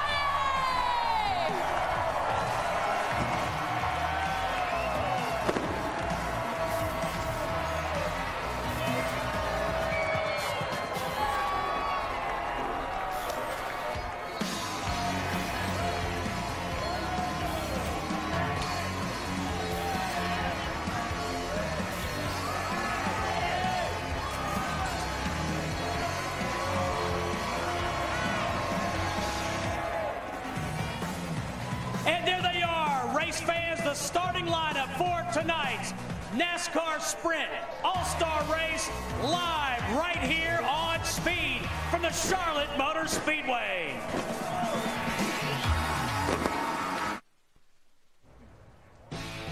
Speed's presentation of the NASCAR Sprint All-Star Race is presented by Sprint. Avoid data dilemma with truly unlimited data. Go to sprint.com/speed. Brought to you in part by Good Sam. If it's not Good Sam, it's not good enough. Call or click now. And by Castrol GTX. Castrol GTX helps extend engine life. It's more than just oil, it's liquid engineering. No other sport includes the fans like NASCAR. Those driver introductions were really cool. And did I see a man from the shower introduced a driver? Now that's unique. Yeah, you did. And I like that. And then there was a dude just standing in an alley doing it. So Yeah. could you imagine walking by there and hearing him shouting out that introduction? I just love the fact that we involved the fans. But you know what I love the most? The crew members are up on the stage and the fans are all high-fiving them. Tonight's a big night, not only for the driver and the owner, but for these guys. They're able to participate in the driver introduction. We had the big pit crew competition that they were the stars of the other night. And that helped determine the pit road selection for tonight's race. So a big week. And the thing is, Chris, I went outside during this introduction. We had a little bit of downtime. I couldn't believe how loud the crowds and how really big it really is. I mean, you can feel the energy right now. Everybody's getting into it. They're having a big time, and we're going to have ourselves a grand finale tonight in this event. It's going to be awesome. You went outside. We thought you were playing hooky. No. Dale Earnhardt Jr. won the Sprint Showdown. You mentioned the Pit Crew Challenge. Jimmy Johnson's team won that. Things are going very well for Team Hendrick right now. It was just a week ago that Jimmy Johnson won at Darlington. It was Rick Hendrick's 200th win. Mr. H is now Mr. 200. And recently, Steve Burns sat down with Rick Hendrick to talk about that milestone win and how things are going for his organization. Rick is 200. I mean, in our sport, it's a big milestone number, right? Richard Petty won 200. It's a huge milestone. But is it, I was thinking about this morning, how significant is that number to you? Saturday night when we hit 200, it was like a milestone, like the first championship. It was, you climb this mountain and you can look back and say, you know, that's a lot of races. And you think about how many times the Southern 500 or the Daytona 500 or Indy. And I think the feeling was you wanted to thank all of the guys, all of the drivers, all of the crew chiefs that had been there. And just that it was something very special. Something that I love, but I never thought I'd get to do. The key to what we've been able to do over the years is having everyone pulling in one direction. Every team wants to beat the other team, but at the end of the day, when it counts, they're all standing there together, and they're going to celebrate it. And Earnhardt's not as happy as Jimmy is, and Jeff isn't as happy, or Casey, because they all wanted to be the one. But at the end of the day, they were part of it, and they've all, you know, contributed. Powerful pictures and a really amazing interview. You can hear more of Steve Burns' chat with Rick Hendrick coming up this week on NASCAR Race Hub. And Matt Yoakum is standing by with the driver who gave him win number 200. Krista, many memorable moments on Jimmy Johnson's racing resume. Twice he has taken home the big money and the special trophies here at the Sprint All-Star event. And Jimmy, the unique format tonight is the first segment, the one that really sets the tone and the most important one, except for the $1 million segment tonight. Yeah, I think so. I mean, if you can control this first segment and win, it just makes the rest of the night easier. It's not easy to win this race at all, but you know, then again, we're all shooting for that, and who knows, on the start of the final segment, the front two rows may all wreck and the guy in fifth comes through and everything's fine. But we want to control as much as we can. We were able to start that by winning the pit crew competition on Thursday. We didn't control qualifying, but we have a decent start here, and if we go out and win this first segment or even the second segment, it's going to make the night a lot more easy. Krista, he's run from mid-pack and the front row, and not to forget about what tonight's all about, even on the back of his helmet. George Washington riding with the champ here tonight in Charlotte. It's hard to fit someone else in those cars, but yeah, Jimmy manages to do it. Jeff Gordon, a three-time winner of this event. We will get you ready to go racing next on Speed. Bobby Labonte chatting with his team. He will be racing for $1 million. And Bobby sent out this message to all of his fans who voted him in to the Sprint All-Star Race. He will be racing, he says, for you tonight. Bobby, racing for $1 million. Do you like racing? Do you like money? Then like the NASCAR On Speed Facebook page for your chance to win $10,000 tonight on Speed. Click the like button on our NASCAR On Speed Facebook page and follow the steps to enter to win 10 grand. Stay tuned because later in the broadcast, we will show you another special bonus code that will give you 50 additional sweepstakes entries. Teams are getting ready. All the big names are in this race because it is NASCAR's all-star race. A powerhouse night.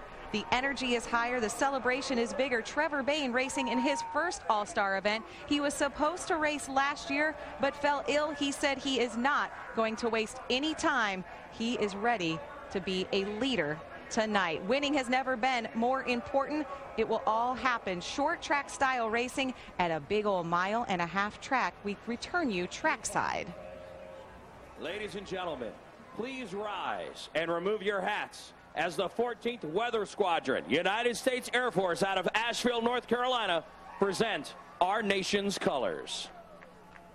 Please remain standing as Coach Joe Gibbs offers tonight's invocation. Shall we pray? Father, we just want to thank you for letting us live in a great country like this. You allowed us to be in a country where we have freedom of choice and get to do fun things, to enjoy an event like tonight when most people around the world are struggling just to have enough to eat. We want to say thanks to you. We pray for our armed forces serving around the world. Put a hedge of protection around each one of them and bring them home safe. And Father, most of all, we want to thank you. You're an all-powerful, all-knowing, and all-loving God. You loved us enough to make us, knowing we were going to disappoint you, and you were willing to send your only Son, Jesus Christ, to this earth. He lived a perfect life, and you allowed him to go back to that cross so that we would have a way back to you. Father, we pray for protection tonight, for everybody racing, for everybody going home. And Father, we just thank you for loving us the way you do. Amen. Please welcome finalists from NBC's hit show The Voice Season 2, Tony Lucca, as he performs our national anthem. Oh, say, can you see by the dawn's early light what so proudly we hailed at the twilight's last gleaming, whose broad stripes and bright stars through the perilous fight o'er the ramparts we watched were so gallantly streaming, and the rockets' red glare, the bombs bursting in air, gave proof through the night that our flag was still there. Oh, say, does that star-spangled banner yet wave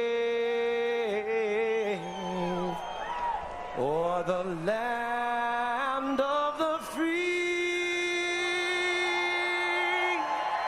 and the home of the brave?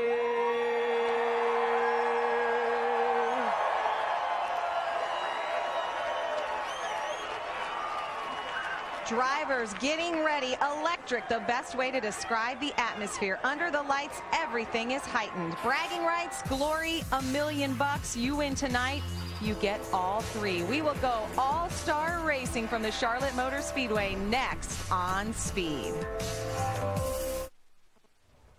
23 drivers, $1 million. The best in the sport are about to battle it out under the lights on NASCAR's most energetic night.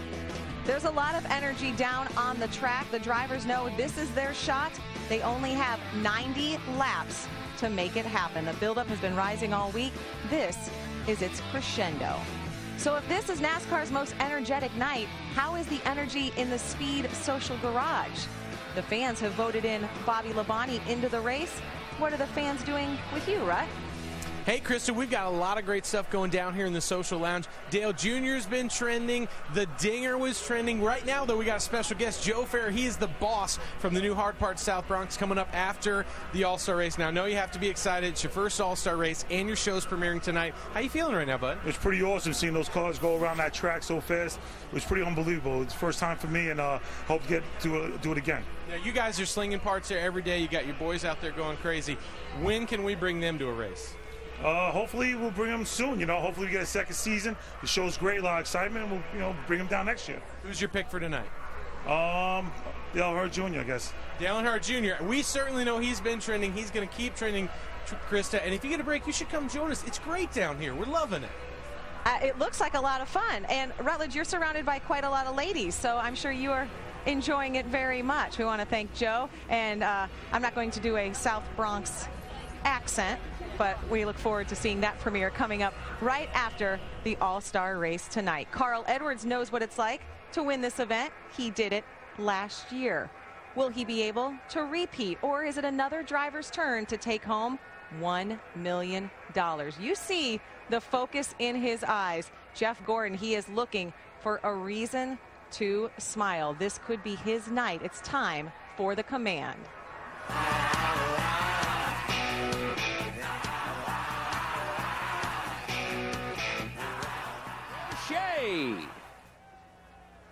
Drivers, start your engine!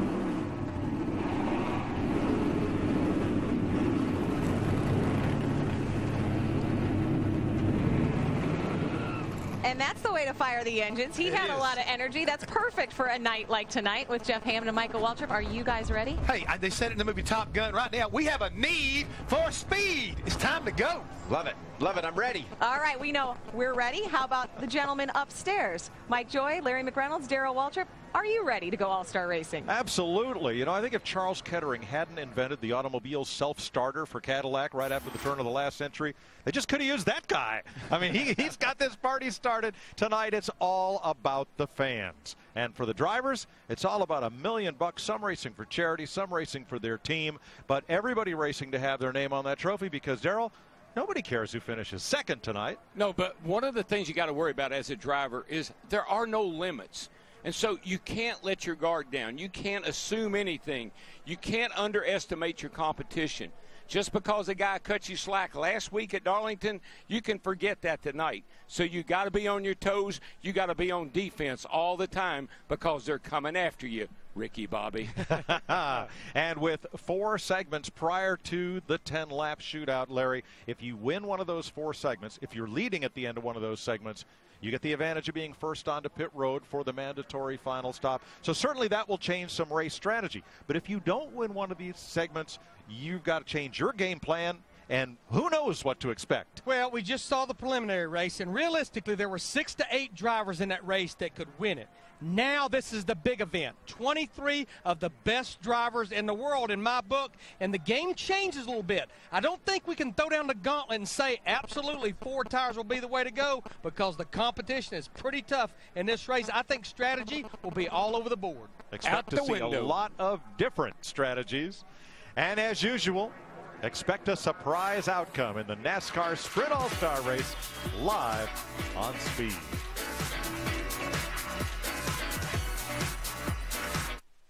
Speed's coverage of the NASCAR Sprint All-Star Race presented by Sprint. Avoid data dilemma with truly unlimited data. Go to sprint.com/speed. And brought to you in part by American Ethanol, American grown, American made, powering NASCAR. And by Go RVing. Visit GoRVing.com. Watch a free video. Go affordably. Go RVing.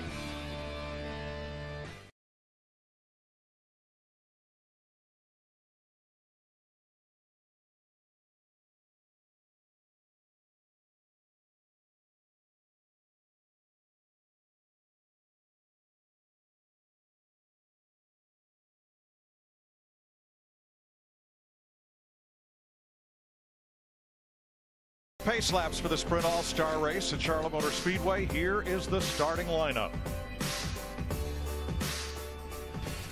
Kyle Busch, third pole in his 7th All-Star race, finished second last year. Ryan Newman, the 2002 winner. Denny Hamlin, his best All-Star start in 6 races. And Greg Biffle, the Sprint Cup point leader.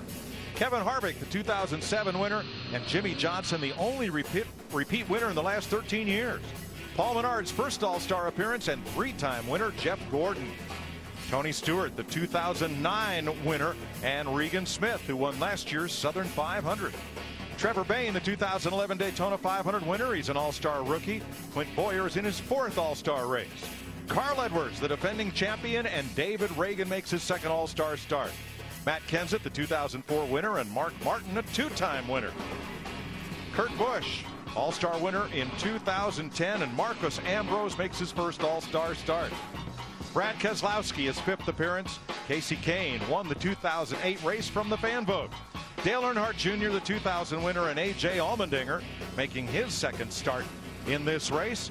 And Bobby Labonte is the fans' choice to make his 17th All-Star appearance.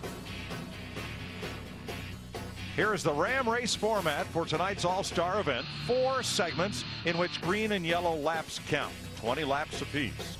Then a mandatory pit stop, and then the 10-lap shootout, green flag laps only, will decide it. Down to the Dean of Pit Road Reporters, Dick Berggren. Well, Mike Joy, you had promised some surprises tonight, and one of the surprises could be a winner that comes out of the back of the pack. And I like Brad Keselowski because this is his kind of race. He's a hammer-down kind of guy who doesn't take any fooling around from anybody else. Matt Yoakum. Dick Berggren, no driver, really steps up and produces in pressure-packed situations more than Jeff Gordon. So without any points in the line tonight, it should be a walk in the park. He's won this event 3 different times. All 3 wins came from 7th or worse in the field.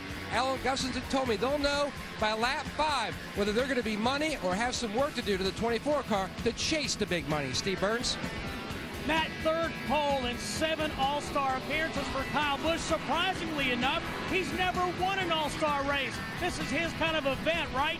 I talked to the guys on the team just moments ago, and they said Kyle Busch is all kinds of jacked up for tonight's All-Star event, Mike Joy. Thanks, Steve. Let's take a look at this 1.5-mile track here at Charlotte Motor Speedway. 24 degrees of banking in the straightaways. Front stretch 1,980 feet, back stretch 1,500 feet. Going into the corner, well over 190 miles an hour. That's our Sunoco track description.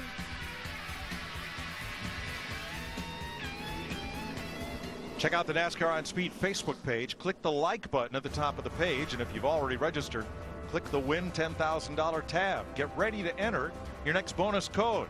Stay tuned, because coming up we'll show you special codes to get additional sweepstakes entries.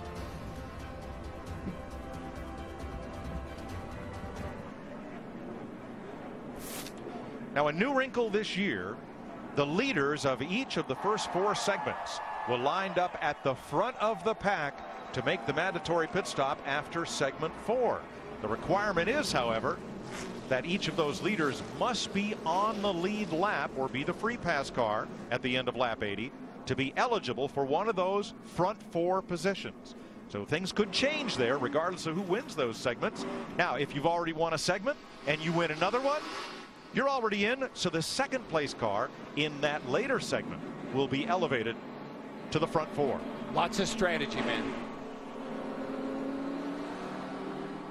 Here we go, All-Star Racing. Yes, sir. Can't you hear my heartbeat? Boogity, boogity, boogity! Let's go All-Star Racing for $1 million, boys!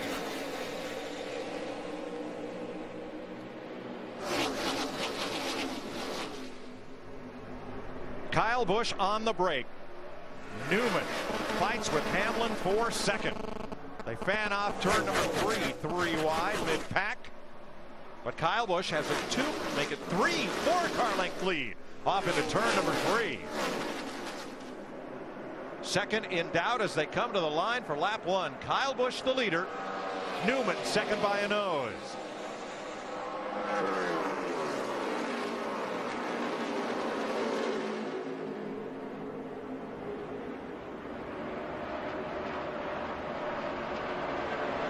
Craig Biffle got a little loose on the bottom and surrendered the 4th spot to Jimmy Johnson. Stewart right behind Biffle in 6th. Then Menard. And Jeff Gordon. I've been watching Jeff Gordon in that 24 car. He has been working up near the top of the racetrack, and he has been making some passes. Yeah, Larry, that first lap right at 190 miles an hour average around this joint. They are on it.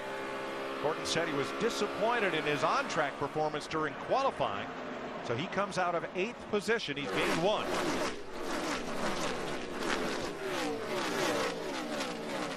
I don't care what race you're running, how long, how short.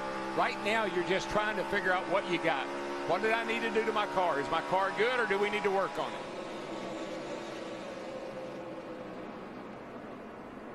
Jeff Gordon outside Paul Menard. This is for 7th.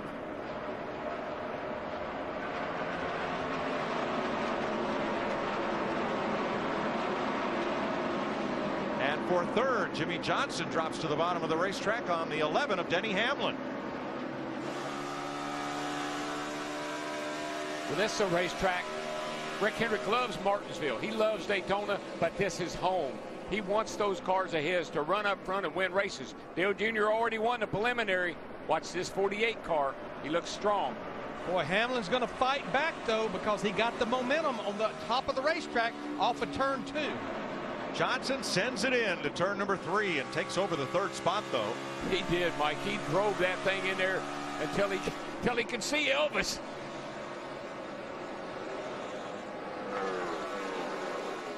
Paul Menard fended off Jeff Gordon, who battles with Boyer and Ambrose. There's Boyer, Gordon, and the 9 of Marcus Ambrose, who's come from 16. I don't know, Larry, I'm not sure Jeff Gordon was happy with his car in the practice yesterday. Never had the speed in it. Didn't seem to get the handle on it. But I will say those 2 Fords we watched there, Marcus Ambrose in the 9, Carl Edwards in the 99, they're definitely moving to the front. Craig Biffle to the inside of Hamlin now. This is for 4th place. Whoa. Whoa. Boy, he had his hands full. That's the 2nd time that's happened to Biffle, where the car would not hold the bottom. We're just trying to carry so much speed through the corners here. Kevin Harvick, 29 to the inside.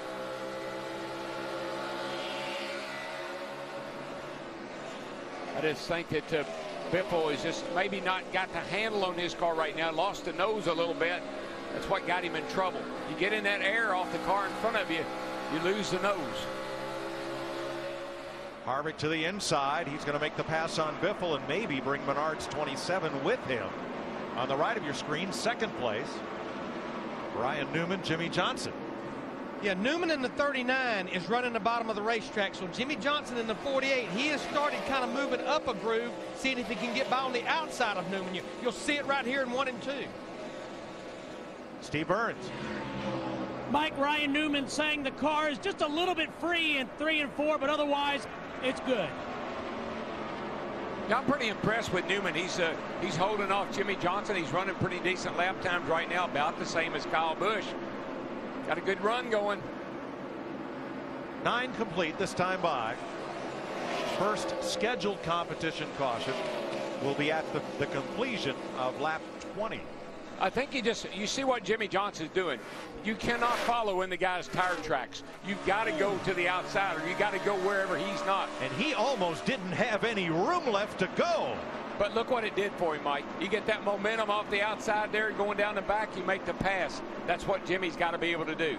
And I don't think Jimmy Johnson will be content. Cannot stress the importance of winning one of these 4 segments. I just think that team, that company right now, winning last week at Darlington, got that 200th win. They won the Pit Crew Championship Thursday night. I think they got a lot of big mo on their side. Well, if you can be the leader at the end of these first 20 laps, you can be the first car onto pit road after lap 80. Kyle Busch with an 0.8 of a second lead from Johnson, Newman, Hamlin, and Biffle. Then Harvick, Menard, Boyer, Gordon, and Edwards, last year's winner. You're riding with Carl Edwards.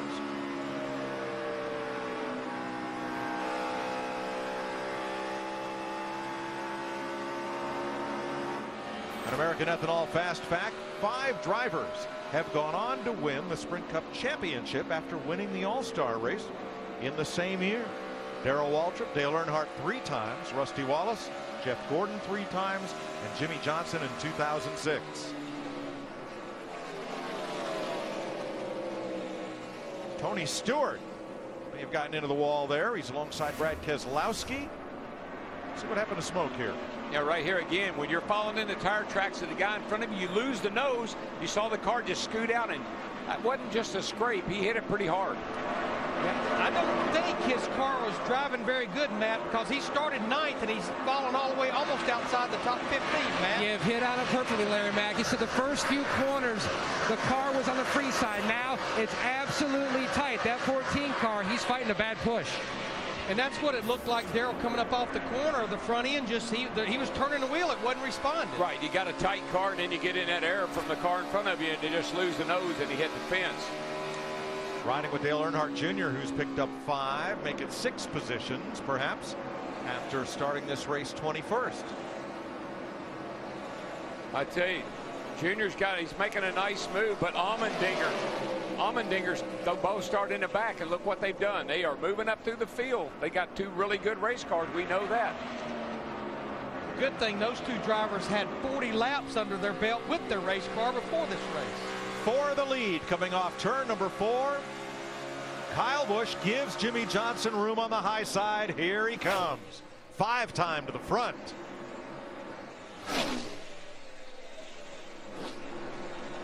Well, again, we've talked about winning a segment, that it puts you one of the first 4 drivers to come to pit road. But in my book, just think about it. At the end of the 3rd segment, it gives you free 4 tires because you have nothing to lose. Good point. We'll see how it plays out. 6th place here.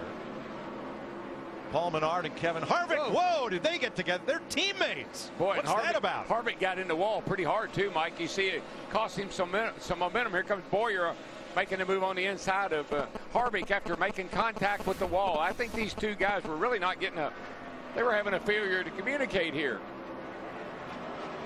There's a little nudge. Coming up off of 2 right there. Harv says, hey, we're on team. And now this next one, we've seen before. When somebody passes and tries to close up on Harvick, he's going to give him a little bit of a tattoo to let him know he wasn't happy. But that time, Steve, it cost Kevin. Yeah, and Kevin was not happy about that. He said he just ran into me off the 2. You tell him he wants to hit me, I'll hit him back. It's the All-Star race. But look what it did. Who's the loser? Who did it hurt? I mean, that was minor what happened off of 2. What happened off of 4 has probably put him in jeopardy. But, Darrell, we've seen it time and time again in the All-Star race. Teammates wrecking teammates. We even saw a brother wreck his other brother before. All right, pit road is now closed, as it will be in the last 3 laps of every one of these first 4 segments. That way, no driver who's far out front could pit and get an advantage when the caution comes out a couple of laps later. Yeah, because you could, if you're like a Jimmy Johnson, you hit pit road right now, you could make a stop and come back out and not lose a lap. 19 complete this time by Jimmy Johnson has checked out on Kyle Busch by 1.3 seconds.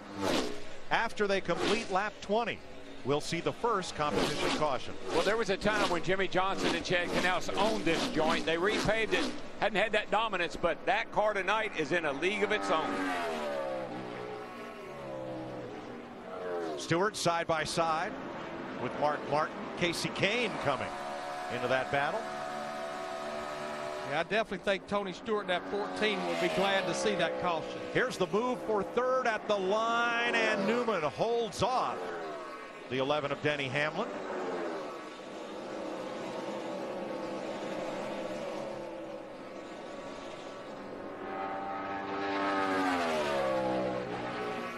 And the caution waves.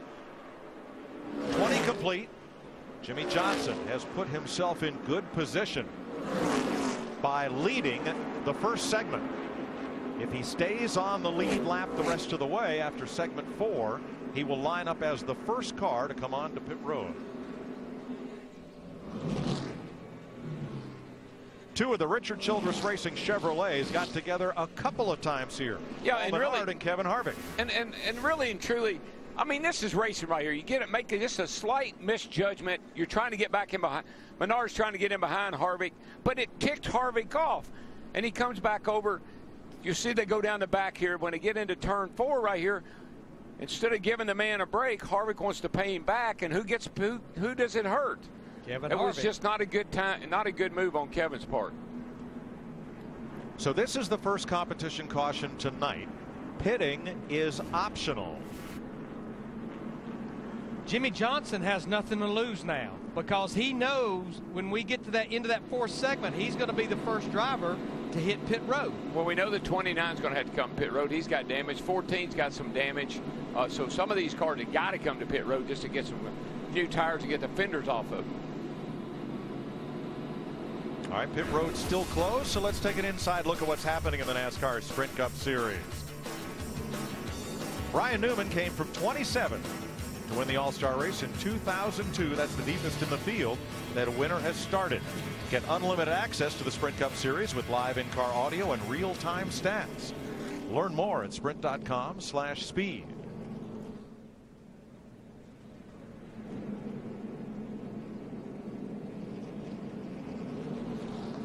Pit road will open next time by. These caution laps between segments do not count. The scoreboard frozen at 20 laps. I would not be surprised to see one of those drivers up there in the top 5, maybe 1 or 2 of them, try to roll the dice and stay out and get in that clean air. I think we'll see a number of drivers come to pit road for 2 tires. If you're at the back, you're probably going to get 4 and adjustments. Well, in the previous race, we saw Dale Jr. stay out. He won the race. We saw the 22 of Allmendinger come in, get 4 tires. He ran second. There really isn't a bad strategy. It really depends on your car and how it's handling. Allmendinger made some moves, came from 18th on the grid to 12th. Dale Jr. from 21st to 15th. And Brad Keselowski from 19th to 13th. Some, perhaps not all, of these drivers will pit under this first competition caution. Got to believe Casey Kane, Larry, will be somebody who wants to come in. That car, the backup car, come in, maybe make some adjustments on it. Dick Berggren. Dale Earnhardt Jr. was told, plan on coming in at the last minute. They said, stay out for Earnhardt. Well, you know why? Because the 48 came in. Steve. Kyle Busch says, help me on entry and exit. He says it got freer the longer I ran, especially when I got on throttle. Ryan Newman is loose in 1 and 2, Matt. Jimmy Johnson said in the pre-race, the first segment sets the tone for him. Going to pull a piece of tape off the grill. The car was running warm. He said the car free early in the run, and especially when he was out front, but he was pleased.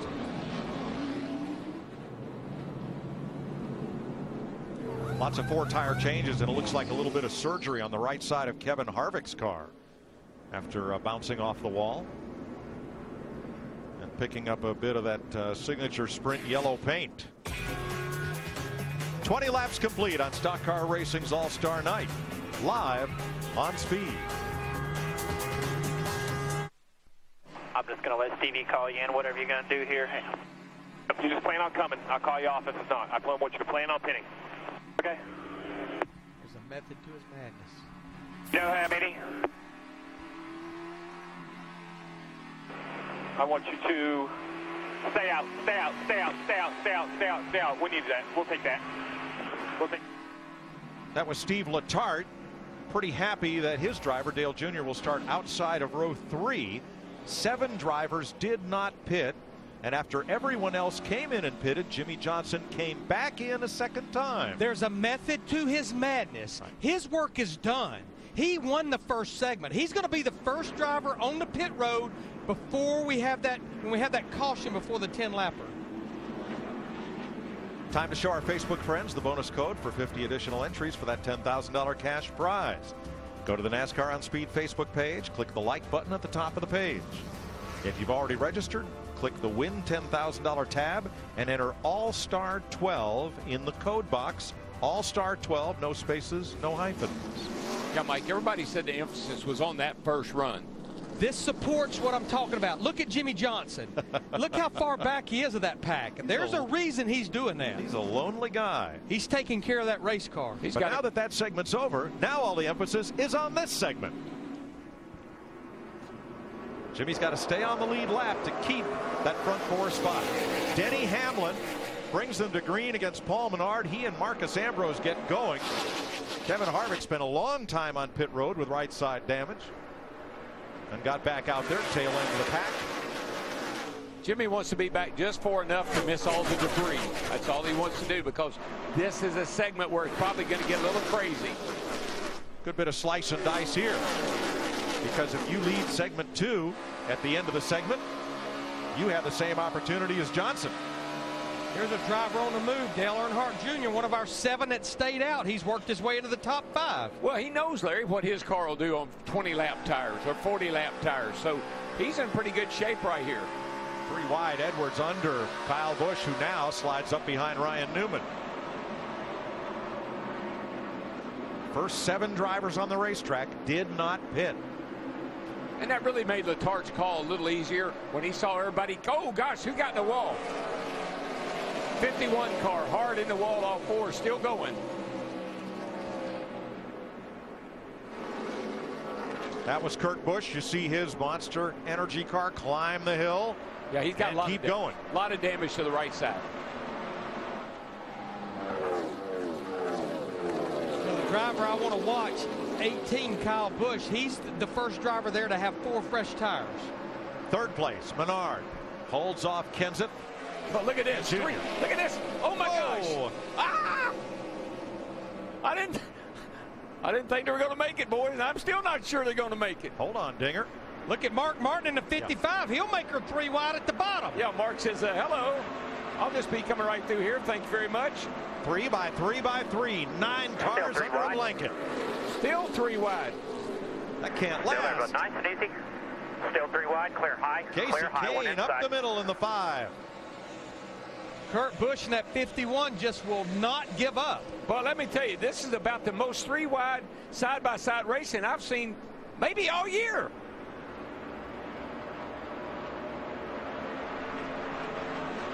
See, Tony Stewart in the 14 came to pit road, got some of that damage fixed, as well as Kevin Harvick in that 29 car. Well, this is a gaggle back in here, man. It's a little mini wad. I think Casey Kane was the big winner out of that pack.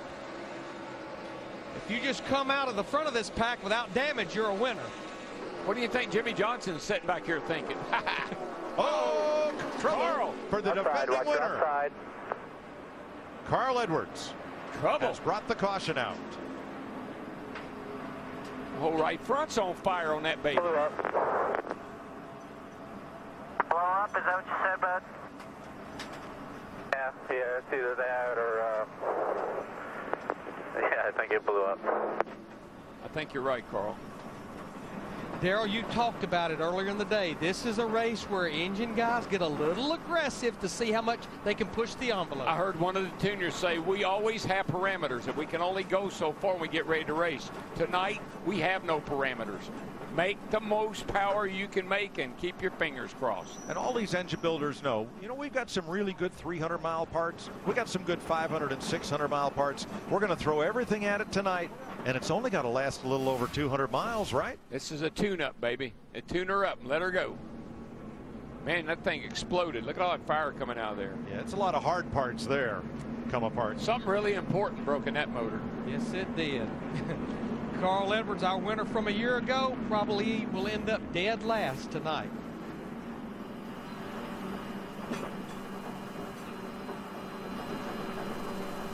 So we're under caution for the first time tonight other than the competition yellows. Pit road will be open this time as they come around to complete lap 27. Yeah, the only drivers I possibly would see coming to pit road would be some of the drivers at the very back. Kurt Busch in the 51, that would be one that I might suspect come to pit road to get some tires and some adjustments on that car. Yeah, he's going to need a little body work. And there comes Brad Keselowski in the 2. He's one of the drivers that stayed out. Evidently, he felt like I was not making any ground.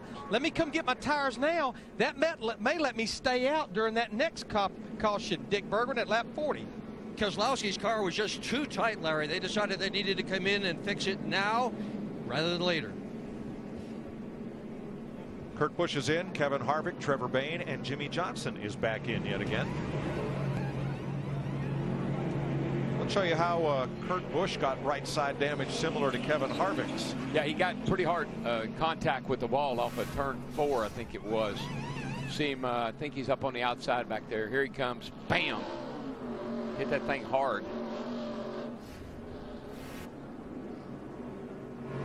See him working on some damage on Kurt Busch's 51 car. You know, Nick Harrison's crew did a great job in qualifying yesterday here. We beat him up on him a little bit during the Southern 500 because Kurt would gain positions on the racetrack. They'd lose some spots on pit road. They did a great job in qualifying, and they've got a lot of work to do again tonight. You can see the Hendrick uniforms, the cars for James Finch's team, and the engines and the crewmen come from Hendrick Motorsports.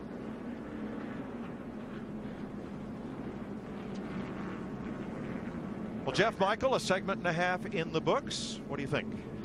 I like the way these guys are racing. Like Darrell said, there's so many 3-wide passes and guys shooting the middle, diving low. Shows you that there's desperation around about 10th or 11th. The first few guys are able to set sail, but back in the pack, it's intense. I do see Denny's tires going off. We saw how much different the tires made for Allmendinger in the showdown. Denny's tires up front, he and Marcus Ambrose, they start to fade. Maybe there's some racing at the front at the end of this segment. We're going to see a lot more of this, Michael. I mean, the thing is right now we've been debating whether the 48 was racing smart or not, or what they were going to do. Right now they're putting themselves in position and win $1 million, and the rest of these guys are starting to realize that the time and the clock is running out. Each one of these segments are going to go by faster and faster, Krista. It's like that word you said, desperation. Desperation. Right now, Dick Berger is with Carl Edwards. Well, if you can't win it, it's the All-Star race. You may as well be spectacular. Fire everywhere.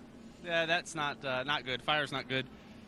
And the car was going backwards a little bit. I don't know if we were leaking a little bit of oil. It was really loose, but last year was so awesome to win this thing. Our Fastenal team was geared up. We were running really well the first segment, and yeah, I knew something wasn't right there. I'm just glad nobody ran me over because it's a really fast race car. And this race lost a driver, but it gained a fan. I'm going to go watch this thing because it was insane in traffic. So I think we can get forward to victory lane. Hopefully I can be here to see it. It is a good race. We're sorry you're not going to finish in it.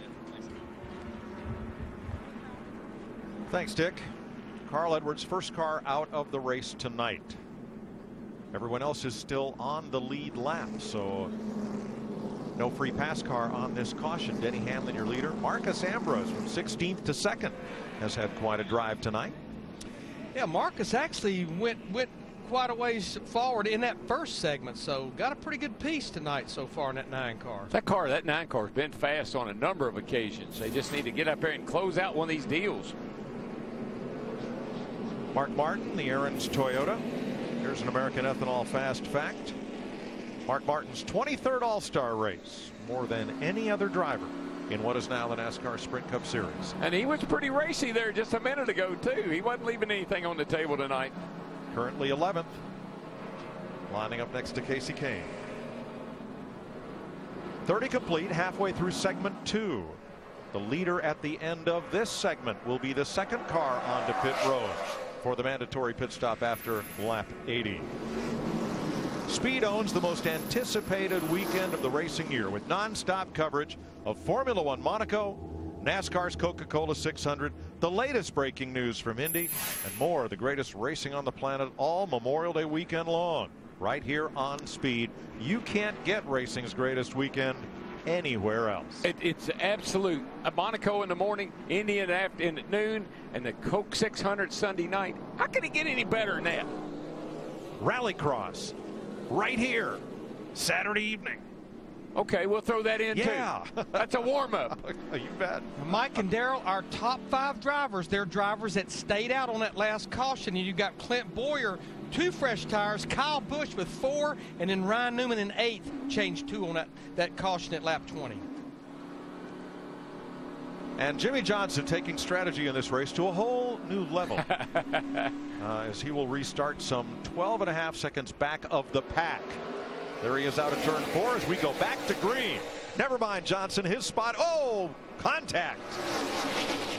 And do you understand Jimmy Johnson's strategy now? Do now, as Paul Menard was the man in the middle that time. Actually, I'm not. That's probably not Jimmy's strategy. Jimmy's strategy would be up here trying to win another segment. Ambrose for the lead. Two-time champ of the Australian V8 Supercars battles Denny Hamlin off 4. He wasted no time coming to the front, but Hamlin will lead this lap. One thing I'm seeing with these cars tonight, now when you get side by side, like going into turn 1 right there, the car on the inside usually gets a little sucked and pulled around. I don't see that happening tonight. How about Kenseth, though, in that 17? He works to the inside of Ambrose. Second place for Kenseth, and here comes Junior. Here he goes, right on the bottom. Nice move.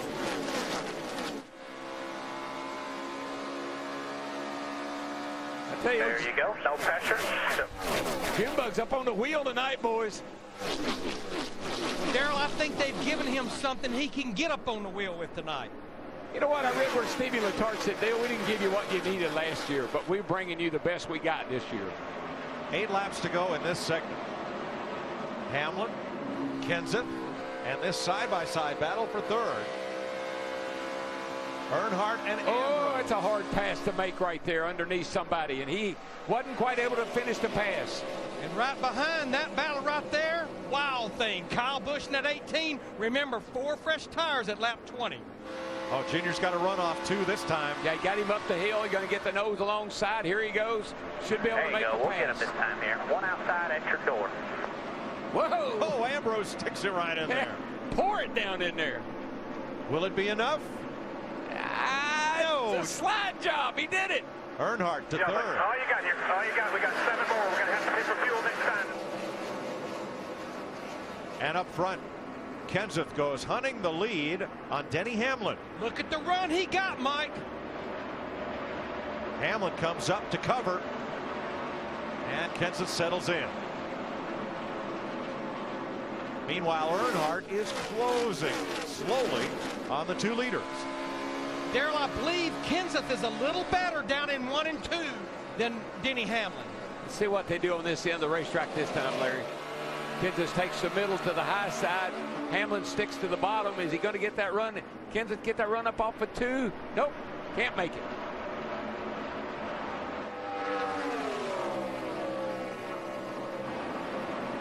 Meanwhile, Kyle Busch's run to the front has been thwarted by Paul Menard, who is giving Busch fits side by side for 5th. Whoa, got a little squirrely off there in turn 4. Everybody does, though.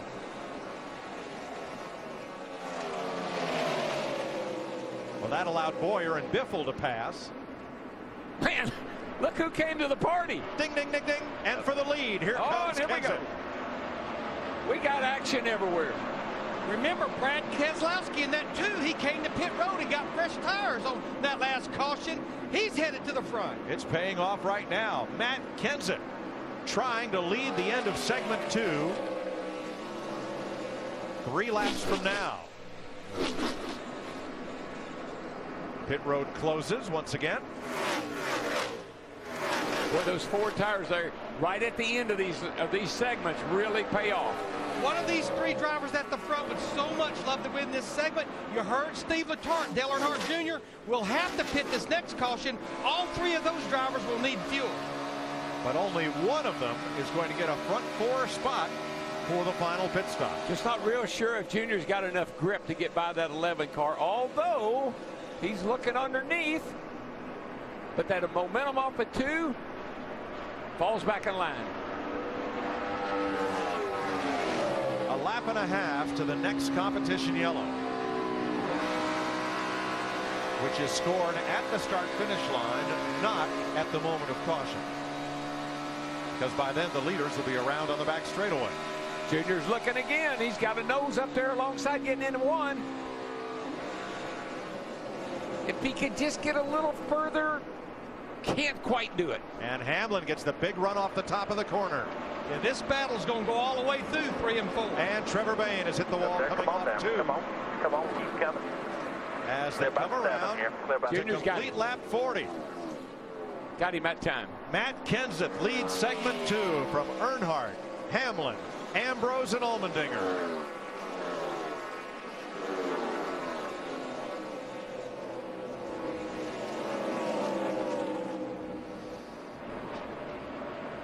Caution flag waves. Matt Kenseth picks up the second front 4 position coming onto pit road before the final segment. Crew Chief Jimmy Fennick. Here's Trevor Bayne, who did not bring out the caution with this incident. Yeah, you see the back end of the car just gets loose, steps out, and you just chase it up the hill. Makes a light, is it just a little light contact, not anything serious.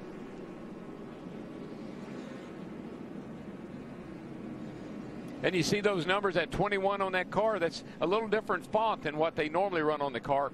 That's the way Glenn Wood ran the 21 back in the day. So 2 segments complete. 2 segment leaders, Jimmy Johnson and Matt Kenseth. Gosh, what if we had somebody that had been in the race that we could talk to? What would you ask him? What would we ask him? What's it like out there tonight? Let me tell you, my hands are still shaking. It's insane. I came up here. I want to watch this thing. This is unreal. You're driving out there. You can't see it. What's that? Oh, here. Yeah, there you go. Here we are. All right, I'm a little mixed up. I was driving, and I was driving hard. The cars are moving around, and it's treacherous, it's fast, and I don't know. I got to see a little bit of it there on TV. It's cutthroat. Guys are really going hard. Here comes pit stops, and the strategy, I can't keep track of it, so I'll let you guys do it. I got you. Dick Berggren. Dale Earnhardt Jr. is going to take 2 tires. They're mostly worried about his exit. They're afraid others are going to be pitting as he leaves. Steve. Marcus Ambrose slides to a stop. He's saying his car is tight through the middle, but the rear is a little edgy. He said, I need more rear grip. Matt. Steve, after the first segment, Denny Hamlin said he just didn't know what to do with the 48 car of Johnson because he seemed so strong. This last segment, the car really tight for Denny Hamlin. Also looking at the 17 of Matt Kenseth. Now he has his spot locked in for that final deal. He says now we can prepare for the final segment. The car, as the fuel load burned off, went tighter and tighter. So they made some adjustments to prepare for the final. All right, Dale Earnhardt Jr.'s fears were unfounded. Everybody was already onto pit road as he made the exit from his stall. 5 drivers stayed out. Actually, 9 drivers stayed out. We'll recap those when we come back.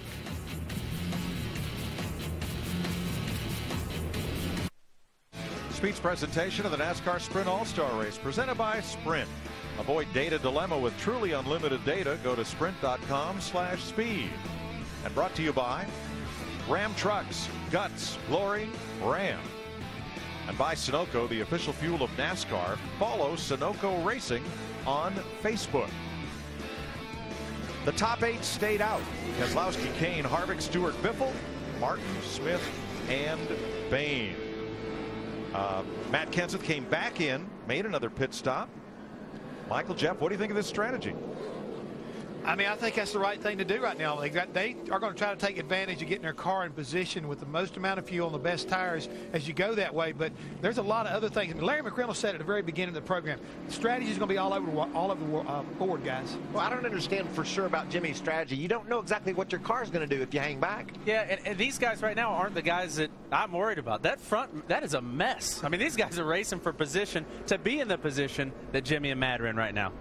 All right, let's find out who the 3rd driver is that will be in the front 4, headed for pit road at the final stop. Brad Keselowski leads them to green. Now, Brad Keselowski and Kevin Harvick in the 29, they only have 10 laps on their tires. A little bit about the strategy. You don't want to, wow, look at this. You don't want to take yourself out of the feature in a heat race. And that's what the $1 million race is. Denny Hamlin dives for 11th spot in car 11. Jeff Gordon outside. Kyle Busch inside, trying to move up with him.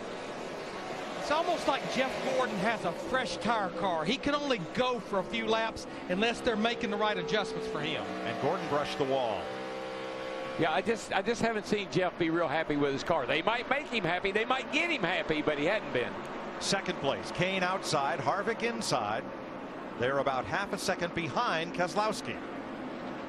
Now Biffle comes into play and Ambrose lurking in 5th.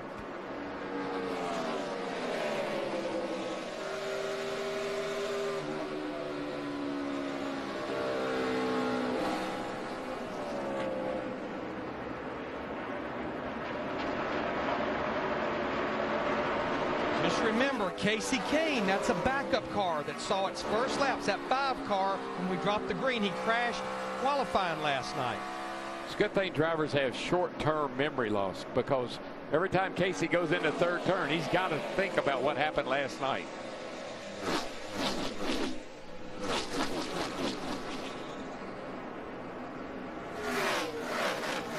Ambrose under Biffle, trying to take away fourth place. Ambrose stayed out that first caution, but he got 4 fresh tires on his 9 car this last.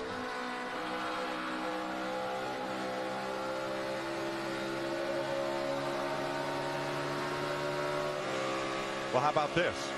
Jimmy Johnson just ran the fastest lap of the race 2 laps ago. I'm telling you, we don't need to second guess our 5-time champion. They've got a plan. He gets far enough back. He lets things sort out.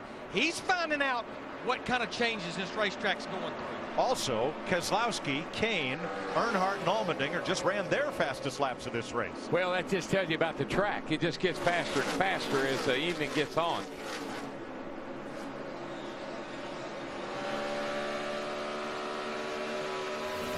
Two laps ago, watch Dale Jr. in the 88.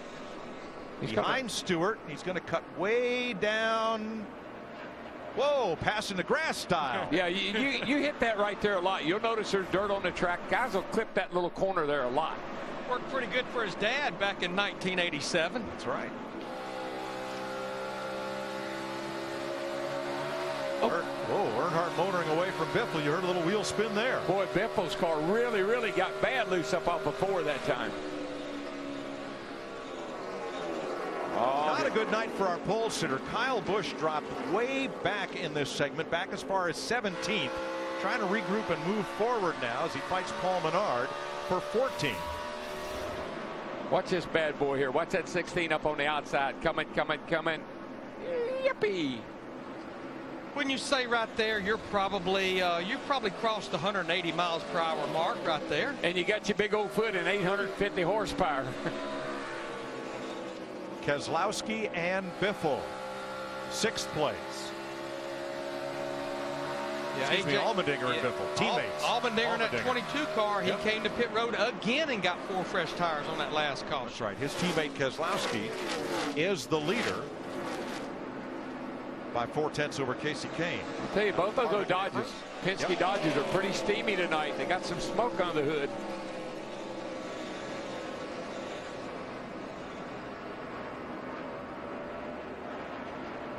I've been watching Casey Kane. Let's see if he does it this time in that 5 car. He is riding right against the wall at both ends of the racetrack, and he's chipping away at Brad Keselowski in that 2 car. Oh, yeah. I think he's got his courage up, Larry. I think that wreck last night is behind him, and he is standing on the gas.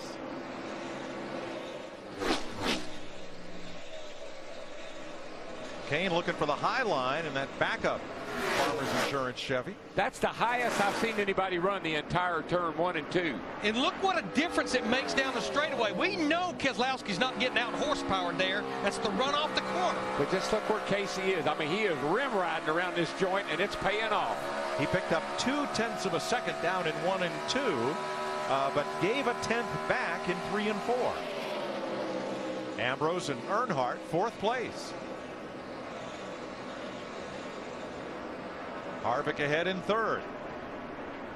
Junior been racing hard tonight. He has driven every lap hard. Well, you've still got 2 chances to earn one of those front 4 positions on the last pit stop. Tell you what I'm seeing, though, Larry. Casey Kane, like a couple other cars we've seen, he was able to catch Brad Keselowski, but it seems like once you get there, it's hard to bust through that bubble of air and make the pass. Well, it's been anywhere from a 1/10 to a 1/10.5 a lap over the last 3 or 4 laps. Kane in the 5, running down Keselowski in the 2. He really runs in on him going into turn 3. Carl, new rules by NASCAR this week, shortening the skirts on the sides of the cars. What's it done to the aero sensitivity of I don't these know cars? what it's done to the aero sensitivity, but it has, the cars feel a little more precarious. Right now when you're watching Casey go into turn 1, right there, my Fastenal Fusion felt the scariest to drive. Not a lot of grip. And you can see Casey, he's lifting a little early on the entry, trying to get back to the throttle early, because when you dive in right here about 190-something miles per hour, the car does this little death wiggle. It scares you, and then you feed the throttle back in, and it gets better. So it's a little different. Yeah, that's what happened to to Casey last night in the qualifying. You know, he went into 3 and he just lost it. You know, you think about what Casey's doing right here, Daryl. Casey is driving so hard, he's wiggling, he's sideways, he's running 190 miles an hour. Carl talked about how loose it is on entry, but that's not stopping Casey. You win, you're in. Casey Kane wants to win so bad right now. He's driving his rear end off. He's building his courage. Every lap, he's building it up, and I guarantee you he's going to be racing hard. 6 laps to go in segment 3 as they come by this time. Somebody said, did he get hurt last night? I said, just his feelings. Boy, he really pulled up on the rear bumper, Keselowski, that time. Brad goes through the middle of the corner a little better. He got to run here, though, Larry. This could be a good move. We'll see how brave he is, because when you right here at this point in the corner, you're going, man, he changed it up. Brad started to block. Casey took the opportunity, went down there, and Brad's starting to drive defensively. Yeah, and that's good for Casey. That was a good move, Carl. He saw what Casey was doing. He blocked him. It's like in baseball, you got to hit them where they ain't. And that's what Casey Kane's trying to do, go where Brad Keselowski isn't. No, brother, he threw him a curve. I have a feeling Casey's going to try to hit this next one. I mean, this is it. This could be for $1 million. Casey knows it. Remember the move that A.J. Allmendinger pulled against Jamie McMurray. Watch for that. He may get to that quarter panel and lean on him a little bit. And Brad doesn't have the experience right now that Casey has on the top. So if Casey can keep working him over like that, he might get another shot at it. Carl, I'm going to tell Brad you said that. No, I just mean the recent experience. But you can tell him that's fine. Casey's going to get about 4 more pitches to hit here. We're 4 to go as Harvick holds off Allmendinger for the moment for 4th. And now A.J. powers through. If A.J. Allmendinger could ever get to the front, I think he would stay up there. Casey looked low, nothing there. 3 laps to go in segment 3. Whichever driver wins this segment, they will be the 3rd in order to enter pit road at the end of the 4th segment. Oh, by the way, these segments pay $50,000 apiece to win. I'll tell you that Keselowski is just a little wee bit quicker. Casey gets that big run down the back straightaway with that Hendrick horsepower. But Brad is able to run the bottom here. He opens up a gap a little bit and is able to hold him off. Boy, Casey got a good run off 4. Here he comes. Brad comes up to block. Casey to the bottom. Dives it low. Looks for the lead. Gets it by a couple of feet. But Brad comes back. Can't make it stick on the bottom. Just can't have the grip to get up off that corner underneath him. And look how it hurts. You get that big run off of 2 when you run high, but it kills you off of the bottom. Yeah, Keselowski really gets a launch off the corner when he's up high. Well, he caught him because Brad ran a low line in 3 and 4 the last time by, and that's how Casey caught him. Brad saw that wasn't going to work. 1 lap to go in segment 3. Earnhardt 2.5 back, Allmendinger 5, Ambrose 6, and Gordon 6 back of the lead. It's going to be 1 more dive right here. Last chance for Kane to grab that front 4 spot for segment 3. And Keselowski hugs the bottom. But here comes that 5 car off the corner. He's going to get a look under him as they come down here to the line with 1 to go. He got him. He got him. He did. Scoreboard flips to Kane. He timed it perfect coming off 4 back to the line. He got that big run off of 2, and he was able to make another big run off of 4 and made the pass. We'll have to wait and see.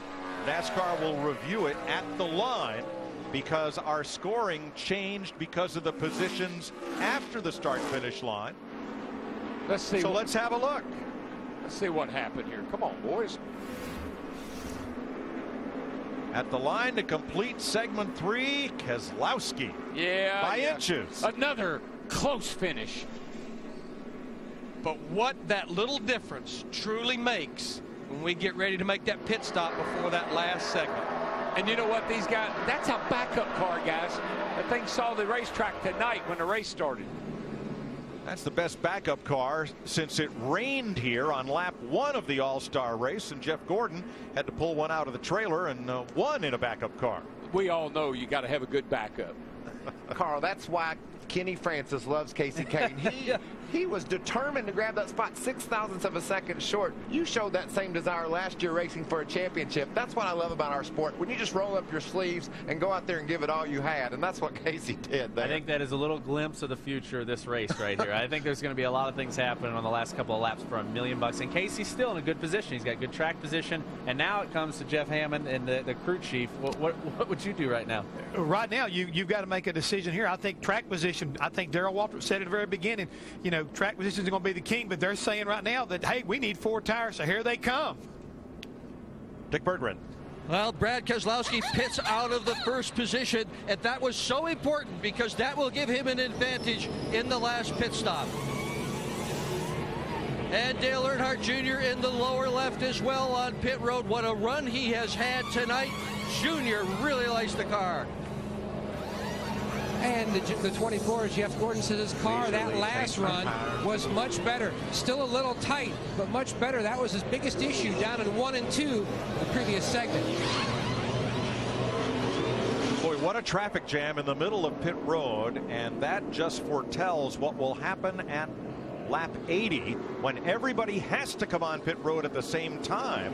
And some of those cars pitted up at the turn 4 end of pit road. Keselowski, they'll come in early, but they might have trouble getting out as everybody else is still coming to pit road. Well, Jimmy Johnson cruised to victory in that first race in the first 20 lapper, but these last two have been exciting, tight. Definitely what I saw, though, most drivers got 4 tires because even though they have a mandatory stop at the end of this segment, the minimum they have to do is just stop and go.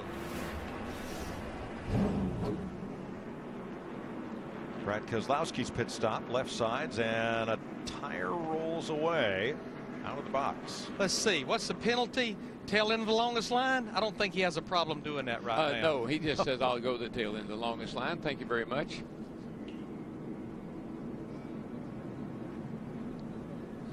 Here comes some lonely boys on pit road. The leaders of the first 2 segments coming in as expected to leisurely top off and resume the guard of honor position at the tail end for the restart. Yep. You know, it's a strategy. It's what you've got to do thinking ahead to $1 million. They didn't come over here and wonder what they were going to do. They knew what they were going to do before they ever got here. Everybody else is going to battle for segment 4. Carl, did you have enough gas to stay out? I hate to admit it, but I don't think if we'd have taken fuel right now, this is our plan. We were planning on winning a segment, taking fuel right now. We were really close, and since it's only green flag laps in that final 10, you know, I think it'd be kind of close. Now, maybe I messed up. Maybe we were one segment earlier. We were going to be close on fuel. Yeah, so these guys will be good right now. Just ignore what I just said. I'm not really helping the broadcast right now. I mean, the question is, could you go 45 laps or 55 laps? 55. Okay. So there you go. Never mind. Disregard. They've got it figured out. I don't. Hey, Darrell, we're really excited down here. We're trying to figure this stuff out. We're flying by the seat of our pants. We love the action that we're seeing, and Carl and I are confused. Well, you know what? Your math's not very good. I know that. And you're supposed to be able to be the one that can do the math. Looking over the pit stop in review. What'd you think of Dale Jr.'s pass in the grass? I mean, it was every bit as much a pass as his dad's was 25 years ago. He was trying to defend his position, but without contact. We forget Bill Elliott banged into Dale Earnhardt twice before this and almost sent him spinning. But Earnhardt hung on to the lead, which Elliott and Terry Labonte later got, but never mind. I just called that Dale came back. A sensational move, is what I call. That was a whale of a save. Dale Earnhardt could do more with the race car than anybody ever saw. He is a 3-time winner of the All-Star race that began as the Winston. Jeff Gordon has won it 3 times. There you see the 2-time winners. As we move to segment 4 of 5, and this, Larry, this is the segment where every position matters. Yes, the leader at the end of this segment will be one of the first 4 to pit lane, but then everybody else comes to pit lane for the mandatory stop in the order in which they finish this segment. Well, and I think that's what Denny Hamlin and at 11 and Darian Grubb, they're going to give it one more gallon effort trying to win a segment, because outside of Kurt Busch, the 51 that stayed out, Denny Hamlin's the only driver that went with just 2 right side tires. Every other driver, 4 tires on that stop. But I think the imperative is further back, because if Hamlin leads the end of this segment, he comes into the pits 4th. If he finishes 2nd at the end of this segment, he comes into the pits 5th. Do you remember, though, what Chad Knaus told Jimmy Johnson in Darlington? We've made our bed, and we're going to have to lay in it. You're going to have to get up on that wheel. Okay. And you know what else I've seen all night long? You get up front, you're probably going to stay up front. I watch the lap times, the guys that can get up front. It's so hard. You can catch them. Hard to make a pass, and you don't have but 10 laps to do it. I think the big fight in this segment is going to be from 4th down through about 10th place. Hard Parts is coming right after the All-Star race, between the All-Star race and Victory Lane tonight. Special 30-minute preview right after our coverage of the Sprint All-Star race. What you want to do, Mike, if you can't be in those first 4, you want to be just in a position where you can miss it if they wreck. That's where you want to be. Jimmy Johnson continues to make adjustments on his race car. Polishing it, waxing it.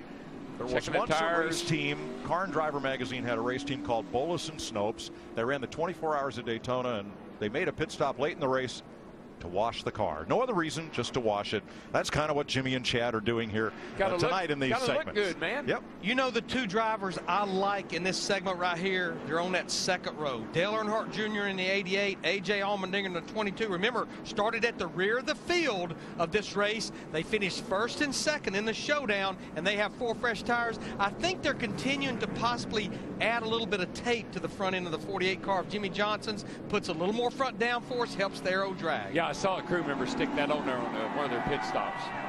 Kurt Busch did not stop. He's not been on pit road for 20 laps, and he is the leader in the James Finch number 51. Then Hamlin, Earnhardt, Allmendinger, and Kane, the 3 segment leaders restarting out back. And here we go for 20 more. The 51 car had a lot of damage to it in one of the earlier segments, but this is a good test. See if you get out front. If the guy out front can stay there, looks like he has all night. The Dinger comes out of that 3-wide battle, drops it down to the bottom, and runs side by side for 3rd with Denny Hamlin. Busch and Jr. pull away.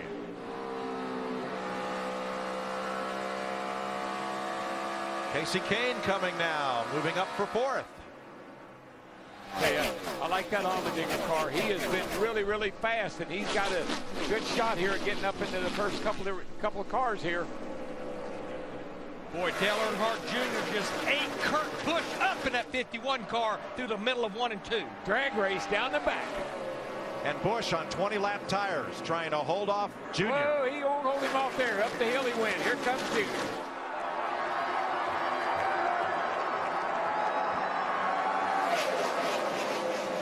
Kurt Busch is not giving up the lead without a fight. Imagine that. We got 2 more players while they're fighting. Junior got a little sideways there in the bottom of turn 1 and 2. Lost a little ground. And Allmendinger is right there, and so is Casey Kane. 2 drivers that race their way into the All-Star race. Bottom of the racetrack, 1st and 3rd. Well, 3 of the top 4 started at the rear of the field in this All-Star race, including Kane in the backup car in the 5.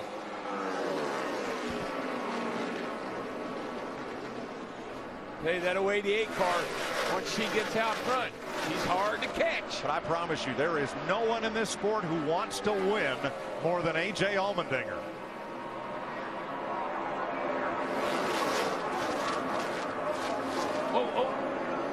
Kane almost got up and into the 51. Thought he was going to lose it, but he hung on. What car control? But Kurt Busch in that 51, much older tires, sparks flying out from underneath that thing, driving the wheels off that 51 car. Sure determination, that's all it is, sheer determination. Junior on point, Allmendinger, that yellow car, 2nd, and Michael Waltrip knows better than anyone what it means for your first win in Major League, big league stock car racing to be right here on All-Star Night. it just means the world to a race car driver, Mike. You know, winning the big events during the course of the season, that's what it's all about. You circle them on your calendar, and when you're able to pull into victory lane and see the look on your crew's face, the crew is such a big part of this event. The All-Star Pit Crew Challenge, the fact that they're involved in how you qualify here, and you make them happy, it makes you a pretty proud driver. I'll never forget that, Michael. When I asked Hammond, I said, who won the race? He said the 21 car. I said, 10-4. The 21 car. Hey, Darrell, there was a lot of people that said that. Yeah. I know it. But watch Casey Kane in third. Look how high he is on the racetrack, trying to wind up and carry all the speed off the corner he can muster. Yeah, let's see what he does in 3 and 4, Mike, because I've been watching him. He's only been doing it in 1 and 2. He's running the bottom in 3 and 4. You see him right here. That's kind of customary here. Kind of find the end. Oh, got a Another smoker. Roush. Got a big smoker off 4. Greg Biffle. That's the second Roush Fenway car and driver to lose an engine tonight. The other one's sitting in the Hollywood Hotel. He exceeded his parameters. He's on fire. Same thing as Carl. Same thing. Ooh. Yeah, I'd get ready to bail out of that baby, Greg. That is pretty spectacular. And it looked a lot like Carl's, only worse. You bring a lot to this race. Man, is that thing... Come on, buddy, get out of that thing. I don't like the looks of it. Here he comes. A lot of smoke. Greg's a tough guy. Yeah, the Roush engines, Doug Yates, everyone, we brought some special stuff here, stuff that we wanted to try. The thing that happened with our car, and I don't know if it's the same with Greg's, is we had it taped up. We were running more temperature in the oil, more temperature in the water. Look, Greg's saving that car. He didn't want to hit the wall. He reached in and put it in gear. But our engines were running well. We were just taxing them, making them, using every last bit we could, and we had them break. I've seen that happen over here. Back in even 85, I saw one do that. You timed it better, though. You timed it a lot better than we did. Well, you know what, though, Carl, Michael? You build special engines for this race. Yes, we did. And Doug told us that that's what we had. Doug told us we had special engines, things that were going to be different, things that we were going to try. And I'm telling you, special or not, you look down at all, I mean, I had more blinking red gauges on my dash for that whole event than I've ever had. So we were pushing them hard. Yeah, that's the guy that's worried right now. Well, when Matt can make it work if he hadn't been using his very hard lately. He won that segment. He checked out on him. Yeah, he was hoping to make a deposit tonight, but he may have to make a withdrawal. Pit road is open. We have a couple of, well, a lot of takers in the back part of the field. Well, just remember, this will give them fresh tires, and we're going to have less than 20 laps to go in the entire race by the time they get all this cleaned up. Steve. And that's exactly the train of thought in the 51 pit of Kurt Busch, Larry. They wanted to go ahead and take the tires now. Kurt Busch saying the car is a little bit tight. Matt. And Denny Hamlin has tried different lines. His car, especially tight off the gas. They knew they were going to lose track position, so they bit the bullet now. A little bit of fuel to help with the nose weight. He's away. Bit of a long stop for Ryan Newman and for Brad Keselowski. We're going to have a bit of a long cleanup here, too, man. That's got oil from turn 4 all the way to the back straightaway.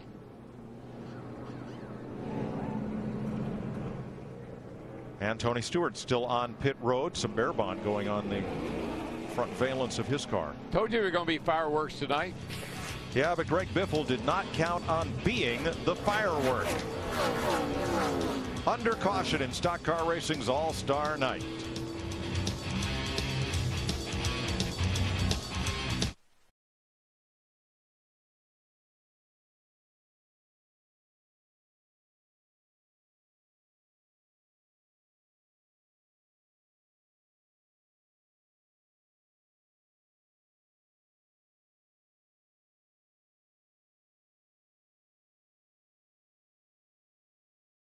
Caution in the Sprint All-Star Race. The laps are winding down. We are actually in segment 4 of the 90-lap event inside the Hollywood Hotel. And Carl Edwards is joining us because, unfortunately, you are not still racing, but you said things were precarious. That was the word you used out there. Did I say precarious? Yes, you did. And it seems like that's exactly what it is right now. Guys, they're driving very, very, very hard out there. The cars are going really fast. They've got a lot of grip.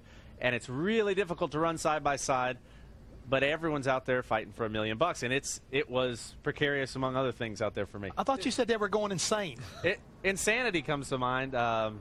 Crazy, scary, wild. I mean, it's hard racing. All this is taking place at 200 miles an hour, too, by the way. You know what I love, though? It says in the Bible, who is last will be first. And that's what we have now. The 3 guys that started at the back of this baby are up front racing to win this final segment to position themselves for a chance to win $1 million and what I think is one of the coolest trophies in NASCAR.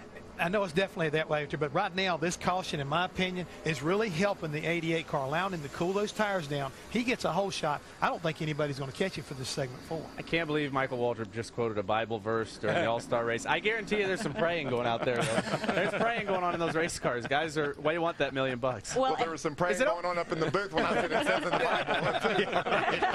I think we all sort of paused, yeah. But there is still that final leader to come, the segment 4 leader, who will get that coveted position along with Jimmy Johnson, Matt Kenseth, and Brad Keselowski.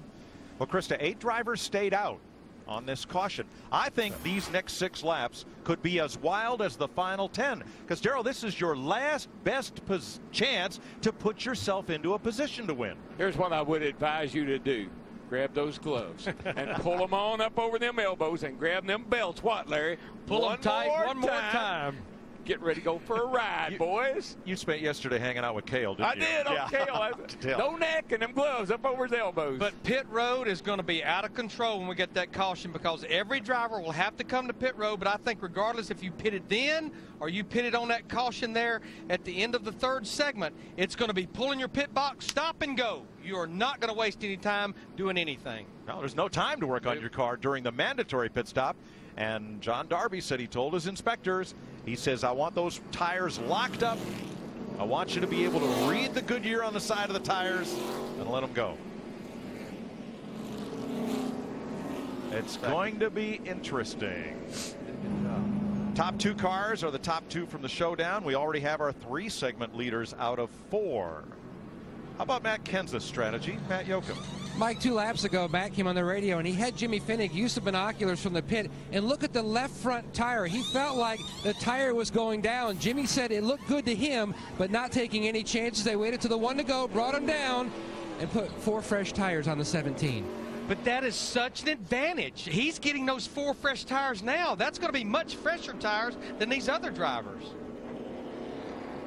Well, we saw this could turn out to be A.J. Allmendinger all over again. He had a flat on the first lap of the sprint showdown and came back to qualify. And now, look what Matt Kenseth's done.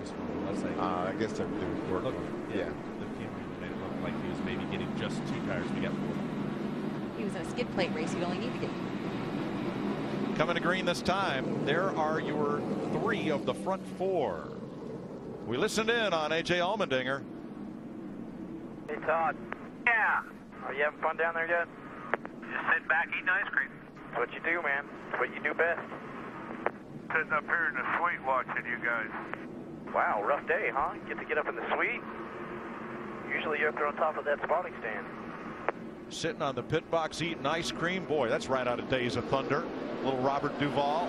Here we go, and Junior gets a big jump on Allmendinger. Ambrose high, wide, and racing for 3rd place through the speedy dry. Yeah, Allmendinger might have been maybe not talking on the radio and get ready for that restart. Boy, Ambrose, like he was launched from a slingshot.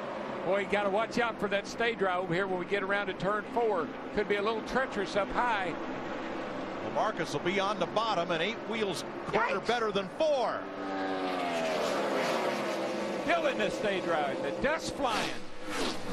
Say a driver that's come to life is Jeff Gordon in that 24 car right there on the bottom, battling his teammate Casey Kane on the 5. That's a battle for 4. Hey, Jeff Gordon, you never can figure him out, Larry. About the time you think he's done, he always comes back. Well, these 5 laps, every position matters, because that's how they'll line up to come to pit road before the 10-lap shootout. I don't reckon there's any driver that I know that's probably, when there's $1 million on the line, that Jeff Gordon doesn't seem to get a wake-up call. Earnhardt, Ambrose, Allmendinger, and Kane.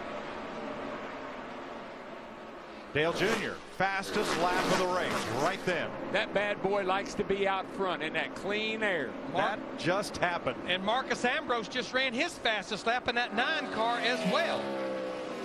Setting up for a little shootout here in just a few more laps. In fact, on that lap, Ambrose, Allmendinger, Kane, Jeff Gordon, they all ran their fastest lap, as well as Trevor Bayne. Oh, these guys have been holding back on us all night. Business is picking up. We're just getting started, fellas. 2.5 laps to the final scheduled yellow of the night. And Junior well out front. Biggest thing Dale Earnhardt Jr. don't want to see is a caution right now. Look at these three. Look at these three. They're having a little race amongst themselves. Yeah, way back. But straightaway ahead of the leaders. They've got to stay on the lead lap now. And they will. They don't want to abuse those 4 fresh tires they got. They want to save them for those 10 laps. That's the reason they're not running any harder right now. And you could say well, this is not fair, but it is. It's part of the strategy. Pit road is closed. Those 3 drivers, if they stay on the lead lap, are guaranteed the first 3 entry spots to pit road on the mandatory pit stop. That is coming up in a lap or so here. Yeah, their lap times is in the 32 and 33 second bracket. Our leader's in the low 29s right now. Kurt Busch just ran his fastest lap of the race. And we will complete lap 80. Dale Earnhardt Jr. is the segment 4 leader after coming out of the sprint showdown. Ambrose second, Allmendinger third, Kane and Jeff Gordon. Take a little while to get the front 3 caught up. Take about another lap. Yeah, y'all slow down. We got to catch back up.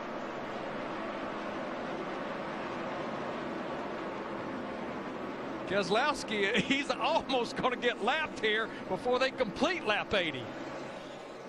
Now the caution waves since the field has cycled through. And we set the stage for the final pit stop. They will reorder the cars. Jimmy Johnson first. He led segment 1. Matt Kenseth second. Brad Keselowski third. And then the finishing order from segment 4, beginning with Dale Jr.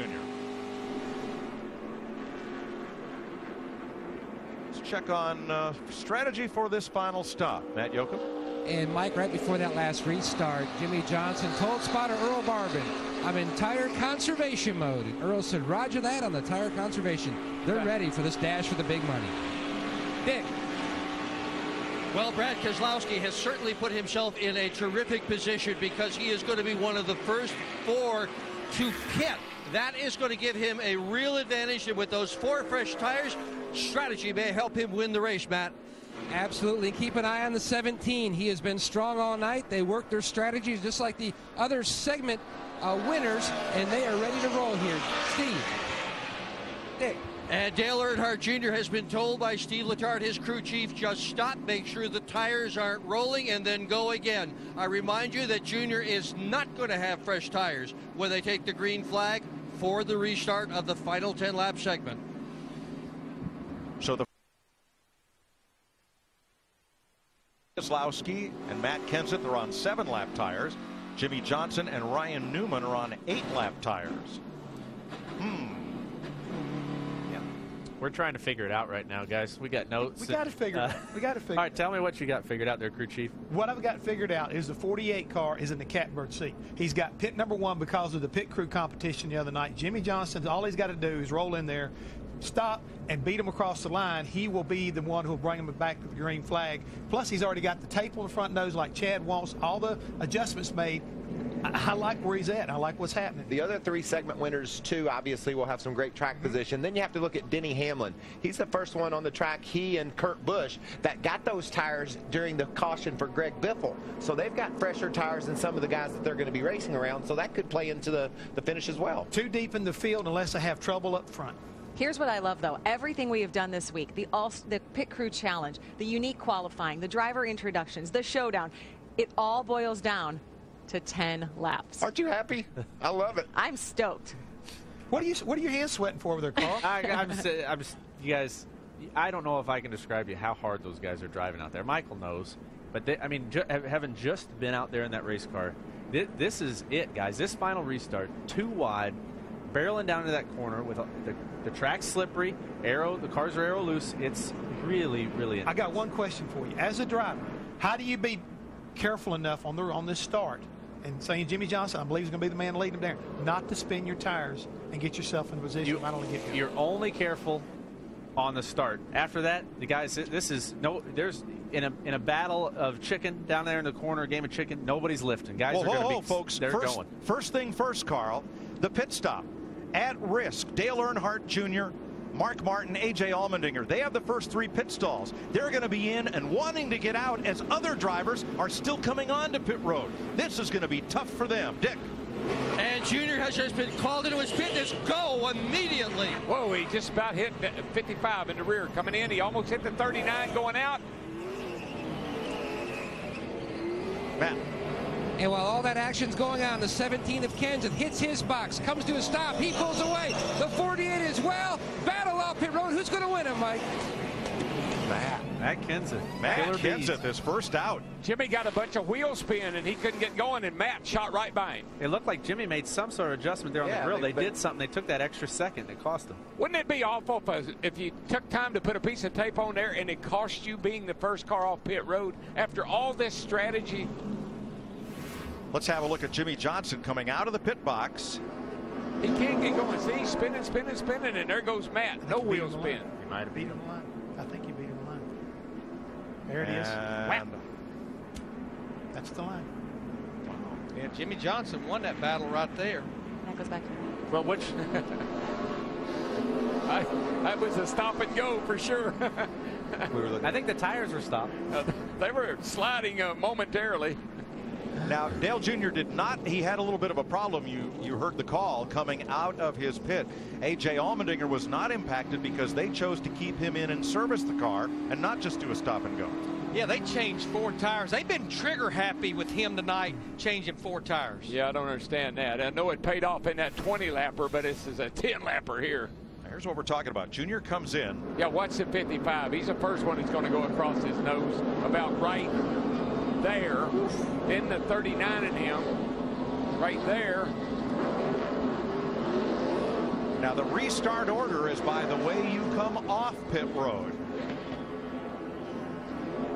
for 10 laps for $1 million. Steve, Marcus Ambrose has been one of the big surprises tonight. He is a surprise, Mike, and when the caution came out, he told crew chief Todd Parrott on 3 different occasions, do not touch this car. It is great. So they came down for the mandatory stop. He stopped just long enough to adhere to the rules, then took off. They didn't do a thing to that car, didn't touch it, didn't put gas on it, not a thing. Marcus Ambrose said it's time for me to be aggressive. Well, Steve, I can guarantee you one thing. They're going to go in the first turn side by side. The 2 and the 48 and the 17 are going to get a little body contact.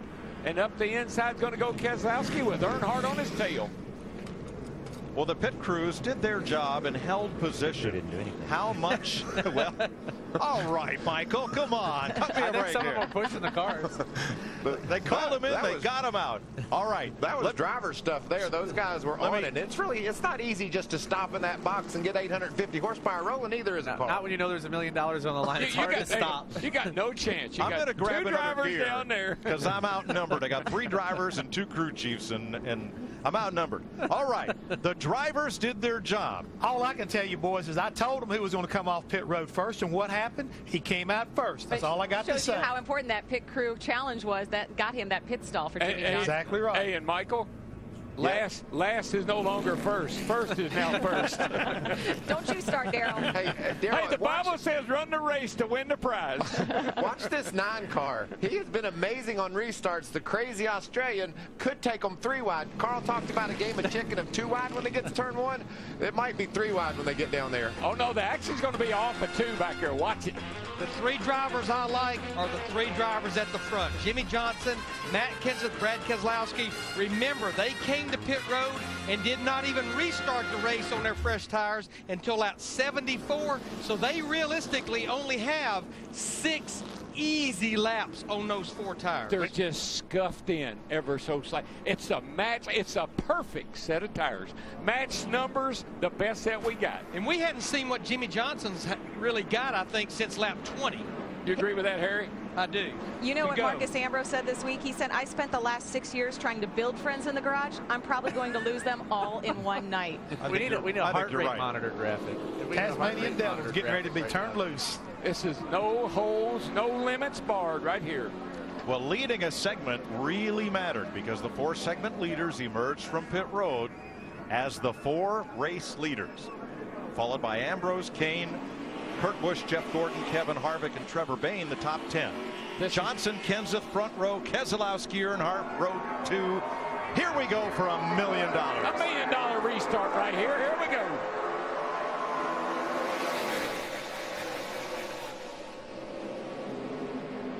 Boy, Matt Kenseth did not get a good restart. That held up drivers like Dale Earnhardt Jr. in the 88. They better not let that 48 get gone. Once he's gone, it's over. 3 wide, Gordon on the outside. That resolves itself. It is Johnson, Keselowski. This is a bunch of hungry hounds right here, buddy, nipping at your heels. Ambrose, 3rd place, battling Kenseth. 9 to go for $1 million. Yep, 900,000. How about that driver in 5th, Kurt Busch in that 51? He's got fairly fresh tires on that car. I tell you, Keselowski, he's hungry, man. He's going to hang with Jimmy Johnson. He's not going to let him get away.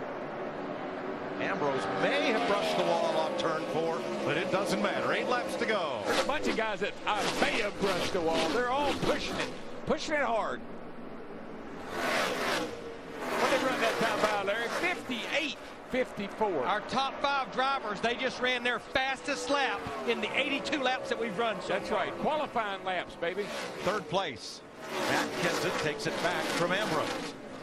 But does he have enough time to make up the 2.5 to race leader Jimmy Johnson?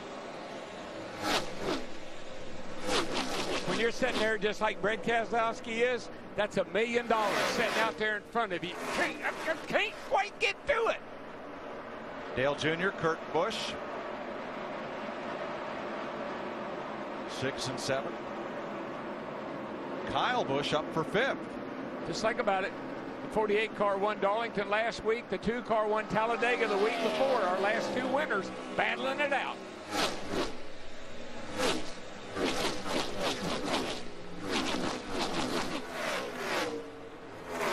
And the Daytona 500 winner not 4 behind. Marcus Ambrose in that 9 back there in 4th place. He's about to have his hands full of Kyle Busch in the 18 car. You want to hear music as a driver? You're pulling away. And he definitely pulled away a bunch that time. About 3/10 Jimmy Johnson beat Brad Keselowski. And that thing is on a rail. I mean, he is right on that white line. Digging.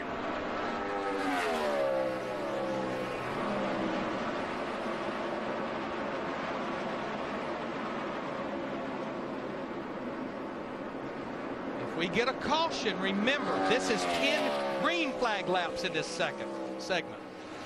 4th place, side by side. Here they come. Ambrose outside. Kyle Busch inside. The pole sitter didn't fare well in segments 3 and 4, but has made a nice recovery in this 10-lap shootout. Yeah, that's a strong move right there to get by Marcus, because Marcus has got a fast car. Nice move by Kyle getting into turn 1. I think they got that 18 car off a little bit in a couple of those segments, but got it back too late. The car's fast now. 3 to go. Yeah, Ambrose is starting to lose some ground there in the 9. You see Dale Earnhardt Jr. riding with him. He's going to take that 5th spot away from Ambrose. You know what, though, Larry? No matter what happens the rest of these last couple of laps here, Dale Jr. has had an awesome evening. He really has. 2 laps to go. Keselowski making microscopic gains on Jimmy Johnson. 1,000th here, 0.5 there.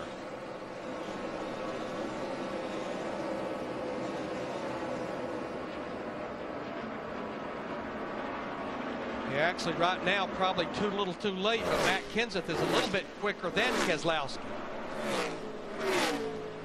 Well, boys, the white flag, the flag of surrender. I surrender all, boys, because the 48 is all long gone.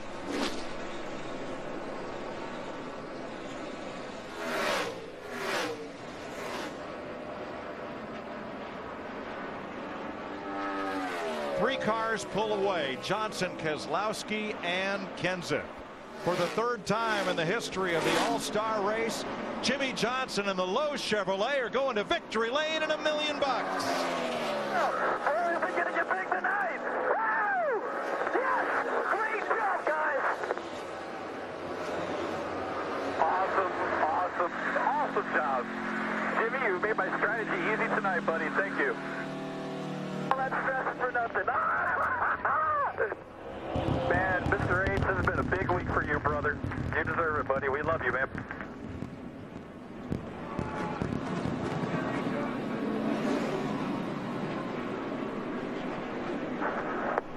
Man, that's a heck of a job, buddy. You made it look pretty easy. Yes! It was awesome. What a week we're having. I don't want it to end. Jimmy says, I don't want it to end. I don't blame you, young man.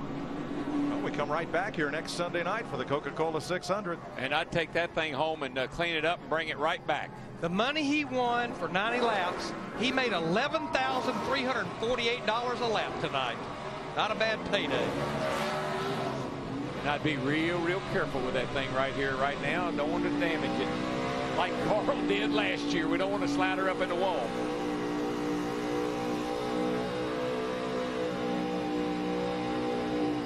I don't think he's worried about saving that engine. If he scoots that nose up against that wall, Chad Knaus should be upside his head. Now that should have won the burnout contest right there. Doing a burnout right up to the starter stand, grabbing the flag and driving away with the wheels still spinning. A little $1 billion move, boys. Jimmy and his team, they absolutely had the perfect strategy, and it started when they won that first segment. There's Rick. Going to go over and say, hey, boss, I'll buy dinner tonight. Hop on. Oh, he's going to get on there with him. Hitchhike. That is awesome. Been years since we've seen somebody ride on the car. I don't know if he can or not. He's going to try it. Come on, buddy. Don't hurt yourself. He looks a little, Rick looked a little nervous. Where are you going? The victory lane's the other way. Well, that's true, but this is the Sprint All-Star race, and the procedure post-race is a little bit different. Oh, he's going to take him down the front straightaway and let him wave to the crowd. Awesome, baby. Hang on, Rick. 7th All-Star win for Hendrick Motorsports, and that is certainly worthy of a drive-by salute. I love this. Holy cow.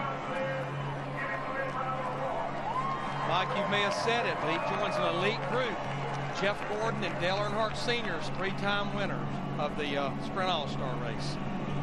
I just hope Rick can hang on till they get over there where they're going. He's just barely hanging in that thing.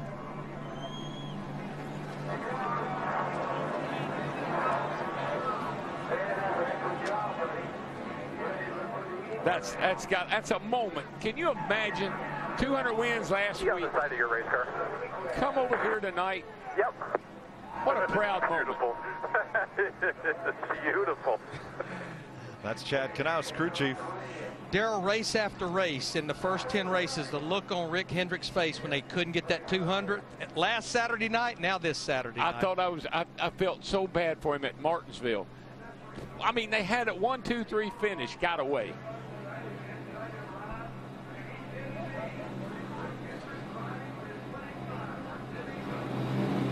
Jimmy's crew all offering congratulations.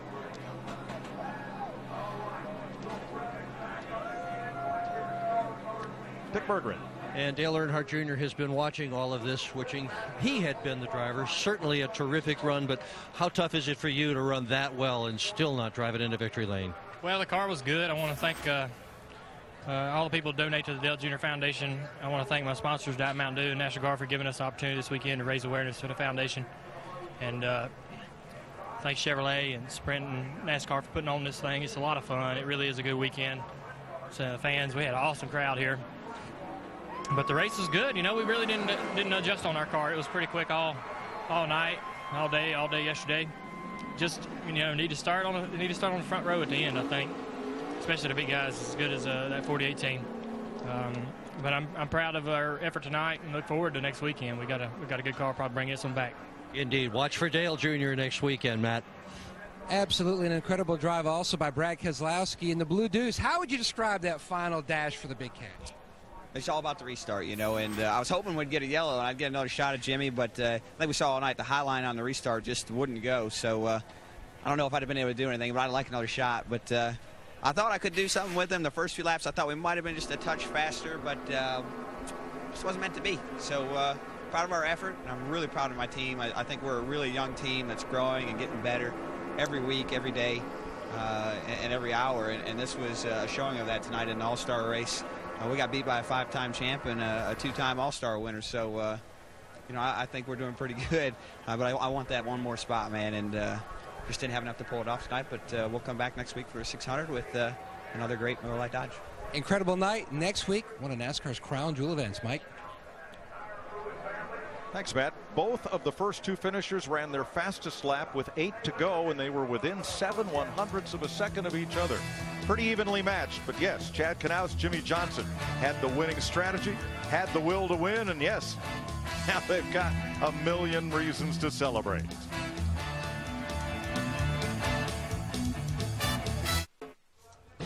In less than 6 minutes, it's the premiere of Hard Parts, and this was a hard-fought all-star win for last week's winner. Steve Burns is in victory lane.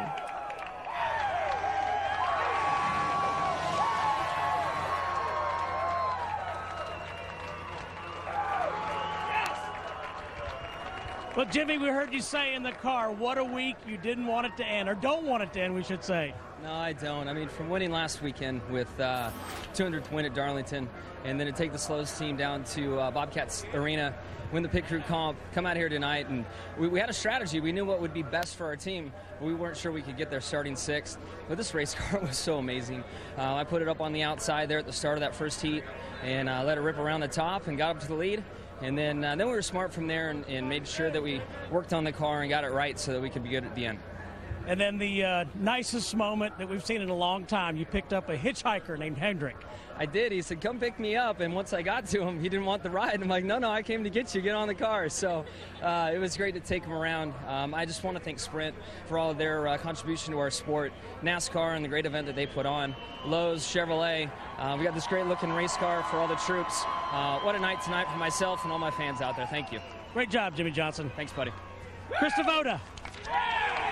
Thanks, Steve. It was a special night indeed for that driver, Jimmy Johnson, and his owner, Rick Hendrick. And Jeff, Michael, Carl, this was, we were all commenting how special this was. Oh, yeah, and when you think about Jimmy Johnson, how special this moment was, I mean, Rick Hendrick, everybody loves him in the garage area. He does so much for our sport. For him to get that 200th win, now to come here and win the All-Star event, it's just been a fantastic week so far, and we're just kind of getting started. We still got 600 miles next weekend, but I just want to add something real quick. Jimmy Johnson came in here with winning more money in the All-Star event than anybody else, like $3 million. We just added another $1 million to it, so he's got a big lead, I'm telling you. Pulling into victory lane and seeing your team is the greatest feeling in the world, but giving Mr. Hendrick a ride down the front straight lane to celebrate that was really special. Yeah, I'd love to be able to throw Jack up there on the side of the car next year. That'd be fun. We're going to look for that. Yes, but you know, I couldn't be out there racing the Fast and All Fusion. We blew up, but it's neat to see these guys, to see how hard they're all racing out there. And once again, I got to say it, the fans and the atmosphere at this race, it was so different than what we've had lately. So many folks here, so excited. I think next week's Coke 600 is going to be great. And so what did we learn for next week's Coca-Cola 600? Mike Joy, Larry McReynolds, Darrell Waltrip? Well, this is one hot night. It's totally unlike the Coke 600 and unlike any other. The crowd up 3% over last year. That bodes well for what we look for next Sunday night when we go 600 miles. If I'm all the other competitors, I'm saying, uh-oh, uh-oh, the 48 is back. Well, yeah, Jimmy Johnson, that was his 9th win at Charlotte, but I think he said it in his interview. It all started Thursday night when his pit crew won that competition, and he got that #1 pit selection. That was huge, along with a really fast race car tonight. It helped make a difference. Well, we have seen how this race can be a catalyst for next week. Casey Kane won both in 2008. Kurt Busch did it in 2010. Will the trend continue with Jimmy Johnson? No, it's the guy that finished last tonight. I think has got the best chance next week in the Coke 600. A lot of people know what it's going to take to win in this race next week, and Carl talked about it. A loose car. You're sideways out there, and that's treacherous, and that might be what it takes to win that 600-miler. Have it loose at the end. Let's remember one thing. We were talking about sprint races tonight. Next weekend, 600 miles. The longest race that we run is an endurance race, Krista. Continued post